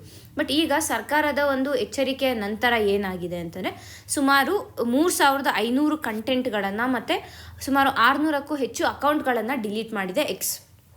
ಆ್ಯಂಡ್ ಆಲ್ಸೋ ತನ್ನ ಒಂದು ಪ್ರತಿಕ್ರಿಯೆಯಲ್ಲಿ ಎಕ್ಸ್ ಏನು ಹೇಳಿದೆ ಅಂದರೆ ತನ್ನ ಒಂದು ತಪ್ಪನ್ನು ಆಕ್ಸೆಪ್ಟ್ ಮಾಡಿ ಮುಂದೆ ಯಾವುದೇ ರೀತಿಯಾದ ಆಪ್ಸೀನ್ ಕಂಟೆಂಟ್ಗಳನ್ನು ನಾವು ಅಲೋ ಮಾಡೋದಿಲ್ಲ ಅನ್ನುವಂಥ ಒಂದು ಭರವಸೆಯನ್ನು ಕೂಡ ನೀಡಿದೆ. ಆ್ಯಂಡ್ ಆಲ್ಸೋ ಈ ರೀತಿಯಾಗಿ ಏನು ಕಂಟೆಂಟ್ಗಳು ಯಾರು ಪೋಸ್ಟ್ ಆದರೆ ಅದನ್ನು ಕಟ್ಟುನಿಟ್ಟಾಗಿ ನಾವು ತೆಗಿಬೇಕು ಅನ್ನುವಂಥ ಒಂದು ಪಾಲಿಸಿಯನ್ನು ಕೂಡ ಜಾರಿಗೆ ತರ್ತೀವಿ ಅಂತ ಎಕ್ಸ್ ಹೇಳಿದೆ. ಸೊ ಇಷ್ಟು ನಮಗೆ ಈಗ ಏನಾಗಿದೆ ಅನ್ನುವಂಥದ್ದು ಇಂಪಾರ್ಟೆಂಟ್ ಆಗುತ್ತೆ. And with respect to IT act ಇರ್ಬೋದು, IT ರೂಲ್ಸ್ ಏನಿದೆ ಇವುಗಳನ್ನೆಲ್ಲ ಕೂಡ ನಾವು ನೋಡಿದ್ದೀವಿ. ಆ್ಯಂಡ್ ಆಲ್ಸೋ ಸೆಕ್ಷನ್ 69A ಏನಿದೆ ನಮ್ಮ ಒಂದು IT ಆ್ಯಕ್ಟಲ್ಲಿ IT ರೂಲ್ಸ್ 2021ನಲ್ಲಿ ಸೆಕ್ಷನ್ 69 ಏನಿದೆ ಇದು ಅನ್ಲಾಫುಲ್ ಕಂಟೆಂಟನ್ನು ಬ್ಲಾಕ್ ಮಾಡೋದಕ್ಕೆ ಪವರನ್ನು ಕೂಡ ಕೊಡುತ್ತೆ ಸರ್ಕಾರಕ್ಕೆ. ಸೊ ಇದು ವಿತ್ ರೆಸ್ಪೆಕ್ಟ್ ಟು ಪ್ರಿಲಿಮ್ಸ್ ನಮ್ಗೆ ಇಂಪಾರ್ಟೆಂಟ್ ಆಗುತ್ತೆ. ಆ್ಯಂಡ್ ಇಲ್ಲಿ ಇದಕ್ಕೆ ರಿಲೇಟ್ ಆಗಿರುವಂಥ ಬೇರೆ ಪ್ರಾವಿಷನ್ಸ್ ಎಲ್ಲ ಏನಿದೆ ನಾವು ಈಗಾಗಲೇ ಡಿಸ್ಕಸ್ ಮಾಡಿರೋದ್ರಿಂದ ಮತ್ತೆ ಈ ವಿಡಿಯೋದಲ್ಲಿ ನಾವು ಅದನ್ನು ಡಿಸ್ಕಸ್ ಮಾಡೋದಿಲ್ಲ. Please go back to that video. Last ವೀಕಲ್ಲಿ ಈ ವಿಡಿಯೋನ ನಾವು ಪೋಸ್ಟ್ ಮಾಡಿದ್ದೀವಿ, ಹೋಗಿ ನೀವು ಅಲ್ಲಿ ಇದರ ಬಗ್ಗೆ ಕಂಪ್ಲೀಟ್ ಇನ್ಫಾರ್ಮೇಷನನ್ನು ನೀವು ತಿಳ್ಕೊಬೋದಾಗುತ್ತೆ. ಈಗ ಮುಂದಿನ ಒಂದು ಆರ್ಟಿಕಲನ್ನು ನೋಡೋಣ. Count down to launch of PSLV C62 mission begins.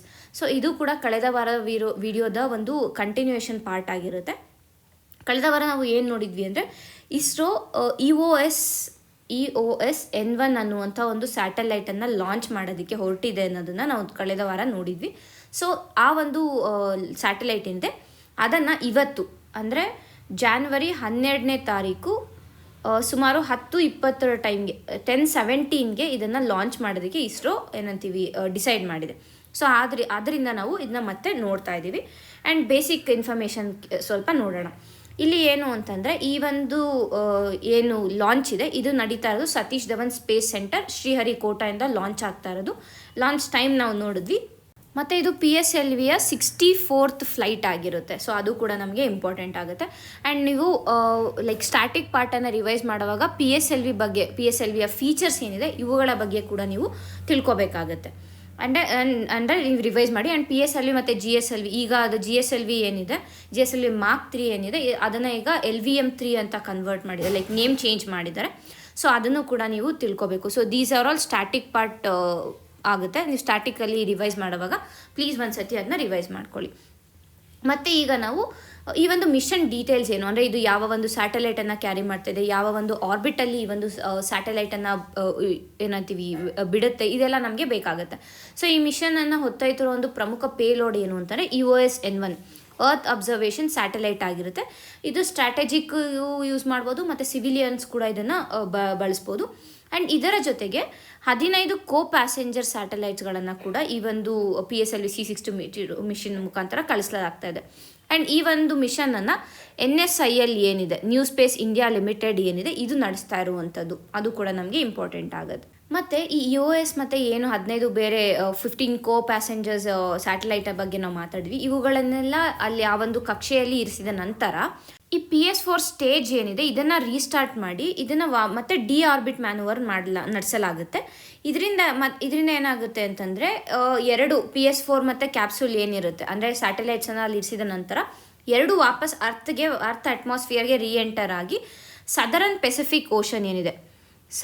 Pacific ಓಷನ್ಗೆ ಬಂದು ಇಳಿಯುತ್ತೆ. ಸೊ ಇದು ಏನು ಅಂದರೆ ಅಲ್ಲಿ ಯಾವುದೇ ರೀತಿಯಾದ ಒಂದು ಸ್ಪೇಸ್ ಡೆಬ್ರಿಯನ್ನು ಬಿಡೋದಿಲ್ಲ, ಬದಲಿಗೆ ವಾಪಸ್ ಭೂಮಿಗೆ ತರ್ತಾ ಇದ್ದೀವಿ. ಸೊ ಇದೇನಾಗುತ್ತೆ ಅಂತ ನಮ್ಮ ಒಂದು ಸ್ಪೇಸ್ ಡೆಬ್ರಿ ಮಿಟಿಗೇಷನ್ ಏನಿದೆ ಅದಕ್ಕೆ ಸಂಬಂಧಿಸಿದಂತೆ ಇದು ಒಂದು ಮಹತ್ವದ ಹೆಜ್ಜೆ ಆಗಿದೆ ಅನ್ನೋದನ್ನು ಅರ್ಥ ಮಾಡ್ಕೋಬೇಕು.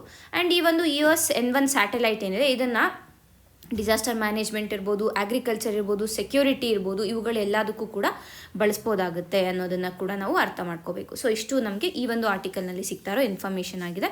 ಮುಂದಿನ ಒಂದು ಆರ್ಟಿಕಲನ್ನು ನಾವು ನೋಡೋಣ. ಇಂಡಿಯಾ ಫಂಡೆಡ್ ಬೇಲಿ bridge opens for traffic. So ಈ ಆರ್ಟಿಕಲ್ ಏನಿದೆ ಭಾರತದ ಸಹಾಯದಿಂದ ನಿರ್ಮಿಸಲಾಗಿರುವಂತಹ ಬೇಲಿ ಸೇತು ಏನಿದೆ ಇದರ ಬಗ್ಗೆ ಮಾತಾಡ್ತಾ ಇದೆ. ಇದು entirely with respect to prelims ನಮಗೆ ಇಂಪಾರ್ಟೆಂಟ್ ಆಗುತ್ತೆ. ವಿತ್ ರೆಸ್ಪೆಕ್ಟ್ ಟು ಮೇನ್ಸ್ ನಾವೆಲ್ಲರೂ ಕೋಟ್ ಮಾಡಬೇಕು ಅಂದರೆ SAಯಲ್ಲಿ ಎಲ್ಲರೂ ಕೋಟ್ ಮಾಡಬೇಕು, ಭಾರತ ಯಾವ ರೀತಿಯಾಗಿ ತನ್ನ ಒಂದು ನೇಬರಿಂಗ್ ಕಂಟ್ರೀಸ್ಗಳಿಗೆ ಹೆಲ್ಪ್ ಮಾಡ್ತಾ ಇದೆ ಅನ್ನೋದಿರ್ಬೋದು, ಇಲ್ಲ ಭಾರತ ಗ್ಲೋಬಲ್ ಸೌತಲ್ಲಿ ಲೀಡರ್ ಆಗೋಕ್ಕೆ ಹೊರಟಿದೆ ಅನ್ನುವಂಥ ಟೈಮಲ್ಲಿ ಈ ರೀತಿಯಾದ ಒಂದು ಸ್ಟೆಪ್ಸ್ ಯಾವ ರೀತಿಯಾಗಿ ಭಾರತಕ್ಕೆ ಒಳ್ಳೆಯ ಹೆಸರನ್ನು ತರುತ್ತೆ ಅನ್ನೋದು ನಮಗೆ ಇಂಪಾರ್ಟೆಂಟ್ ಆಗುತ್ತೆ. ಸೊ ಅಂದರೆ ಆ ಒಂದು ದೃಷ್ಟಿಯಿಂದ ಇಂಪಾರ್ಟೆಂಟ್ ಆಗುತ್ತೆ. ವಿತ್ ರೆಸ್ಪೆಕ್ಟ್ ಟು ಪ್ರಿಲಿಮ್ಸ್ ನೋಡಿದಾಗ ಮೊದಲಿಗೆ ಈ ಬೇಲಿ ಬ್ರಿಡ್ಜ್ ಏನಿದೆ ಇದು ಎಲ್ಲಿದೆ ಅಂದರೆ ಶ್ರೀಲಂಕಾದಲ್ಲಿ ಇರುವಂಥದ್ದು. ಸೊ ಶ್ರೀಲಂಕಾದಲ್ಲಿ ಈ ಒಂದು ಬೇಲಿ ಬ್ರಿಡ್ಜನ್ನು ಭಾರತ ನಿರ್ಮಾಣ ಮಾಡಿದೆ. ಸೊ ಅದಕ್ಕಾಗಿ ನಮಗೆ ಇದು ಇಂಪಾರ್ಟೆಂಟ್ ಆಗುತ್ತೆ. ಆ್ಯಂಡ್ ಮೊದಲಿಗೆ ನಾವು ಇದರ ಒಂದು ಬ್ಯಾಕ್ಗ್ರೌಂಡನ್ನು ನೋಡೋಕೆ ಹೋದರೆ ಶ್ರೀಲಂಕಾದಲ್ಲಿ ಇತ್ತೀಚೆಗಷ್ಟೇ ಒಂದು ಆರ್ಥಿಕ ಬಿಕ್ಕಟ್ಟನ್ನು ಶ್ರೀಲಂಕಾ ಎದುರಿಸಿತ್ತು. And at the same time ಈ ಒಂದು ಡಿಸಾಸ್ಟರ್ಸ್ಗಳಿಂದ ಅಂದರೆ ಸೈಕ್ಲೋನ್ಸ್ ಆಗೋದಿರ್ಬೋದು, ಫ್ಲಡ್ಸ್ಗಳಿರ್ಬೋದು, ಇವುಗಳಿಂದ ಗಂಭೀರವಾಗಿ ಶ್ರೀಲಂಕಾ ತತ್ತರಿಸೋಗಿತ್ತು. ಸೊ ಅದೇ ಒಂದು ಹಿನ್ನೆಲೆಯಲ್ಲಿ ಭಾರತ ತನ್ನ ಒಂದು ಅಸಿಸ್ಟೆನ್ಸ್ ಪ್ಯಾಕೇಜ್ ಫಾರ್ ಶ್ರೀಲಂಕಾ ಏನಿದೆ ಅದರ ಅಡಿಯಲ್ಲಿ ಹ್ಯುಮ್ಯಾನಿಟೇರಿಯನ್ ಅಸಿಸ್ಟೆನ್ಸನ್ನು ಮತ್ತು ಏನು ಬೇಸಿಕ್ ನೆಸೆಸಿಟೀಸ್ ಏನಿದೆ ಇವುಗಳ ಮುಖಾಂತರ ನೆರವನ್ನು ಕೂಡ ಭಾರತ ನೀಡಿತ್ತು ಅನ್ನೋದು ನಮಗೆ ಗೊತ್ತೇ ಇದೆ. ಇನ್ನು ಈಗ ಲೈಕ್ ಅದೇ ಒಂದು ಪಾರ್ಟಾಗಿ ಈ ಬೇಲಿ ಬ್ರಿಡ್ಜ್ ಕೂಡ ಬಂದಿರುವಂಥದ್ದು, ಅಂದರೆ ಬೇಲಿ ಬ್ರಿಡ್ಜ್ ಕೂಡ ಅದರ ಒಂದು ಪಾರ್ಟ್ ಅಂತ ಹೇಳ್ಬೋದು. ಈ ಬೇಲಿ ಬ್ರಿಡ್ಜ್ ಏನಿದೆ it is a prefabricated steel bridge, ಅಂದರೆ ಪೂರ್ವನಿರ್ಮಿತವಾಗಿರುವಂತಹ ಒಂದು ಸ್ಟೀಲ್ ಬ್ರಿಡ್ಜ್ ಆಗಿದೆ. ಓಕೆನಾ, ಅದು ಕೂಡ ನಮಗೆ ಇಂಪಾರ್ಟೆಂಟ್ ಆಗುತ್ತೆ. It is prefabricated steel bridge. And ಅದರಿಂದ ಏನಾಗುತ್ತೆ ಅಂದರೆ ಇದು ಆ್ಯಕ್ಚುಲಿ ಪ್ರೀಫ್ಯಾಬ್ರಿಕೇಟೆಡ್ ಆಗಿರುವಂಥ ಕಾರಣ ಅದರ ಒಂದು ಕನ್ಸ್ಟ್ರಕ್ಷನ್ ಟೈಮ್ ಏನಿದೆ ಆ ಟೈಮ್ ರೆಡ್ಯೂಸ್ ಆಗುತ್ತೆ, ಅಂದರೆ ವೇಗವಾಗಿ ಇದನ್ನು ನಾವು ನಿರ್ಮಿಸ್ಬೋದು. ಆ್ಯಂಡ್ ಇದನ್ನು ಯೂಶ್ವಲಾಗಿ ಯಾವಾಗ ಬಳಸ್ತಾರೆ ಅಂತಂದರೆ ಸೈನಿಕರಿರ್ಬೋದು, ಇಲ್ಲಾಂದರೆ ವಿಪತ್ತು ನಿರ್ವಹಣೆ ಟೈಮಲ್ಲಿ ಇದನ್ನು ಬಳಸ್ಬೋದಾಗಿದೆ ಈ ಒಂದು ಸೇತುವೆನ ಅಂತ. ಆ್ಯಂಡ್ ಈ ಒಂದು ಸೇತುವೆಯಿಂದ ಇಟ್ ಇಸ್ 100 feet ಲೆಂತಲ್ಲಿ ಇದೆ. ಆ್ಯಂಡ್ ಇದು ಬಿಲ್ಡ್ ಮಾಡಿರೋದು ಇಂಡಿಯನ್ ಆರ್ಮಿ ಇದನ್ನು ನಿರ್ಮಾಣ ಮಾಡಿರುವಂಥದ್ದು. ಆ್ಯಂಡ್ ಯಾಕೆ ಇದು ಇಂಪಾರ್ಟೆಂಟ್ ಆಗುತ್ತೆ, ಈ ಒಂದು ಯೋಜನೆಯ ಒಂದು ಮಹತ್ವ ಏನು ಅಂತ ನಾವು ನೋಡಿದ್ರೆ, ಒಂದು ಪೋಸ್ಟ್ ಡಿಸಾಸ್ಟರ್ ರೀಕನ್ಸ್ಟ್ರಕ್ಷನ್, ಅಂದರೆ ಏನು ಡಿಸಾಸ್ಟರ್ ಆದಮೇಲೆ ಮತ್ತೆ ಆ ಒಂದು ಪ್ರದೇಶವನ್ನು ನಾವು ರೀಕನ್ಸ್ಟ್ರಕ್ಟ್ ಮಾಡ್ತೀವಿ, ಅದಕ್ಕೆ ಇದು ಇಂಪಾರ್ಟೆಂಟ್ ಆಗುತ್ತೆ. ಮತ್ತು ಪೀಪಲ್ ಟು ಪೀಪಲ್ ಕನೆಕ್ಟಿವಿಟಿಯನ್ನು ಎನ್ಹಾನ್ಸ್ ಮಾಡುತ್ತೆ. ಬಿಕಾಸ್ ಭಾರತ ಶ್ರೀಲಂಕಾದಲ್ಲಿ ನಿರ್ಮಿಸಿರುವಂಥ ಕಾರಣ ಪೀಪಲ್ ಟು ಪೀಪಲ್ ಕನೆಕ್ಷನ್ ಒಂದು ಕಡೆ, ತದನಂತರ ಟ್ರೇಡ್ ಇರ್ಬೋದು, ಟ್ರಾನ್ಸ್ಪೋರ್ಟ್ ಇರ್ಬೋದು, ಇದೆಲ್ಲದಕ್ಕೂ ಕೂಡ ಇದು ಹೆಲ್ಪ್ ಮಾಡುತ್ತೆ. ಆ್ಯಂಡ್ ಆಲ್ಸೋ ಈ ಒಂದು ಸೇತುವೆ ಏನಿದು ಕನೆಕ್ಟಿವಿಟಿ ಆಗಿರುವಂಥ ಕಾರಣ ಸೆಂಟ್ರಲ್ ಪ್ರಾವಿನ್ಸ್ ಮತ್ತು UVA ಪ್ರಾವಿನ್ಸ್ ಮಧ್ಯೆ ಇದು ಕನೆಕ್ಟಿವಿಟಿಯಾಗಿ ಆ್ಯಕ್ಟ್ ಮಾಡುತ್ತೆ. ಸೊ ಹಾಗಾಗಿ ಅಲ್ಲಿನ ಒಂದು ಲೋಕಲ್ ಎಕಾನಮಿಗೂ ಕೂಡ ಇದು ಬೆಂಬಲವನ್ನು ನೀಡುತ್ತೆ ಅನ್ನೋದನ್ನು ನಾವು ಅರ್ಥ ಮಾಡ್ಕೋಬೇಕು. And with respect to mains ನೋಡಿದಾಗ ನೀವು ಇಂಡಿಯಾ ಮತ್ತು ಶ್ರೀಲಂಕಾ ಬಗ್ಗೆ, ಅಂದರೆ ಅದರ ಒಂದು ರಿಲೇಷನ್ ಸಂಬಂಧಗಳು ಎಲ್ಲಿ ಡೇಟ್ಸ್ ಬ್ಯಾಕ್ ಟು ವಾಟ್, ಯಾವ ಇಯರಿಂದ ಭಾರತ ಶ್ರೀಲಂಕಾ ನಡುವೆ ಫ್ರೆಂಡ್ಶಿಪ್ ಇದೆ, ಅದೆಲ್ಲದನ್ನು ಕೂಡ ನೀವು ತಿಳ್ಕೊಬೇಕಾಗುತ್ತೆ ವಿತ್ ರೆಸ್ಪೆಕ್ಟ್ ಟು ಮೇನ್ಸ್. ಅಂದರೆ ಯಾವ್ಯಾವ ಪ್ರೋಗ್ರಾಮ್ಸ್ಗಳನ್ನು, ಯಾವುದಾದ್ರು ಟ್ರೀಟೀಸ್ಗಳನ್ನು ಭಾರತ ಮತ್ತು ಶ್ರೀಲಂಕಾ ಸೈನ್ ಮಾಡಿದೆ, ಇದೆಲ್ಲ ನಮಗೆ ಇಂಪಾರ್ಟೆಂಟ್ ಆಗುತ್ತೆ. ಸೊ ಇಷ್ಟು ನಮಗೆ ಈ ಒಂದು ಆರ್ಟಿಕಲ್ನಲ್ಲಿ ಸಿಗ್ತಾ ಇರೋ ಇನ್ಫಾರ್ಮೇಷನ್ ಆಗಿದೆ. ಇಷ್ಟು ಈ ದಿನದ ಆರ್ಟಿಕಲ್ಗಳಾಗಿವೆ. ಧನ್ಯವಾದಗಳು.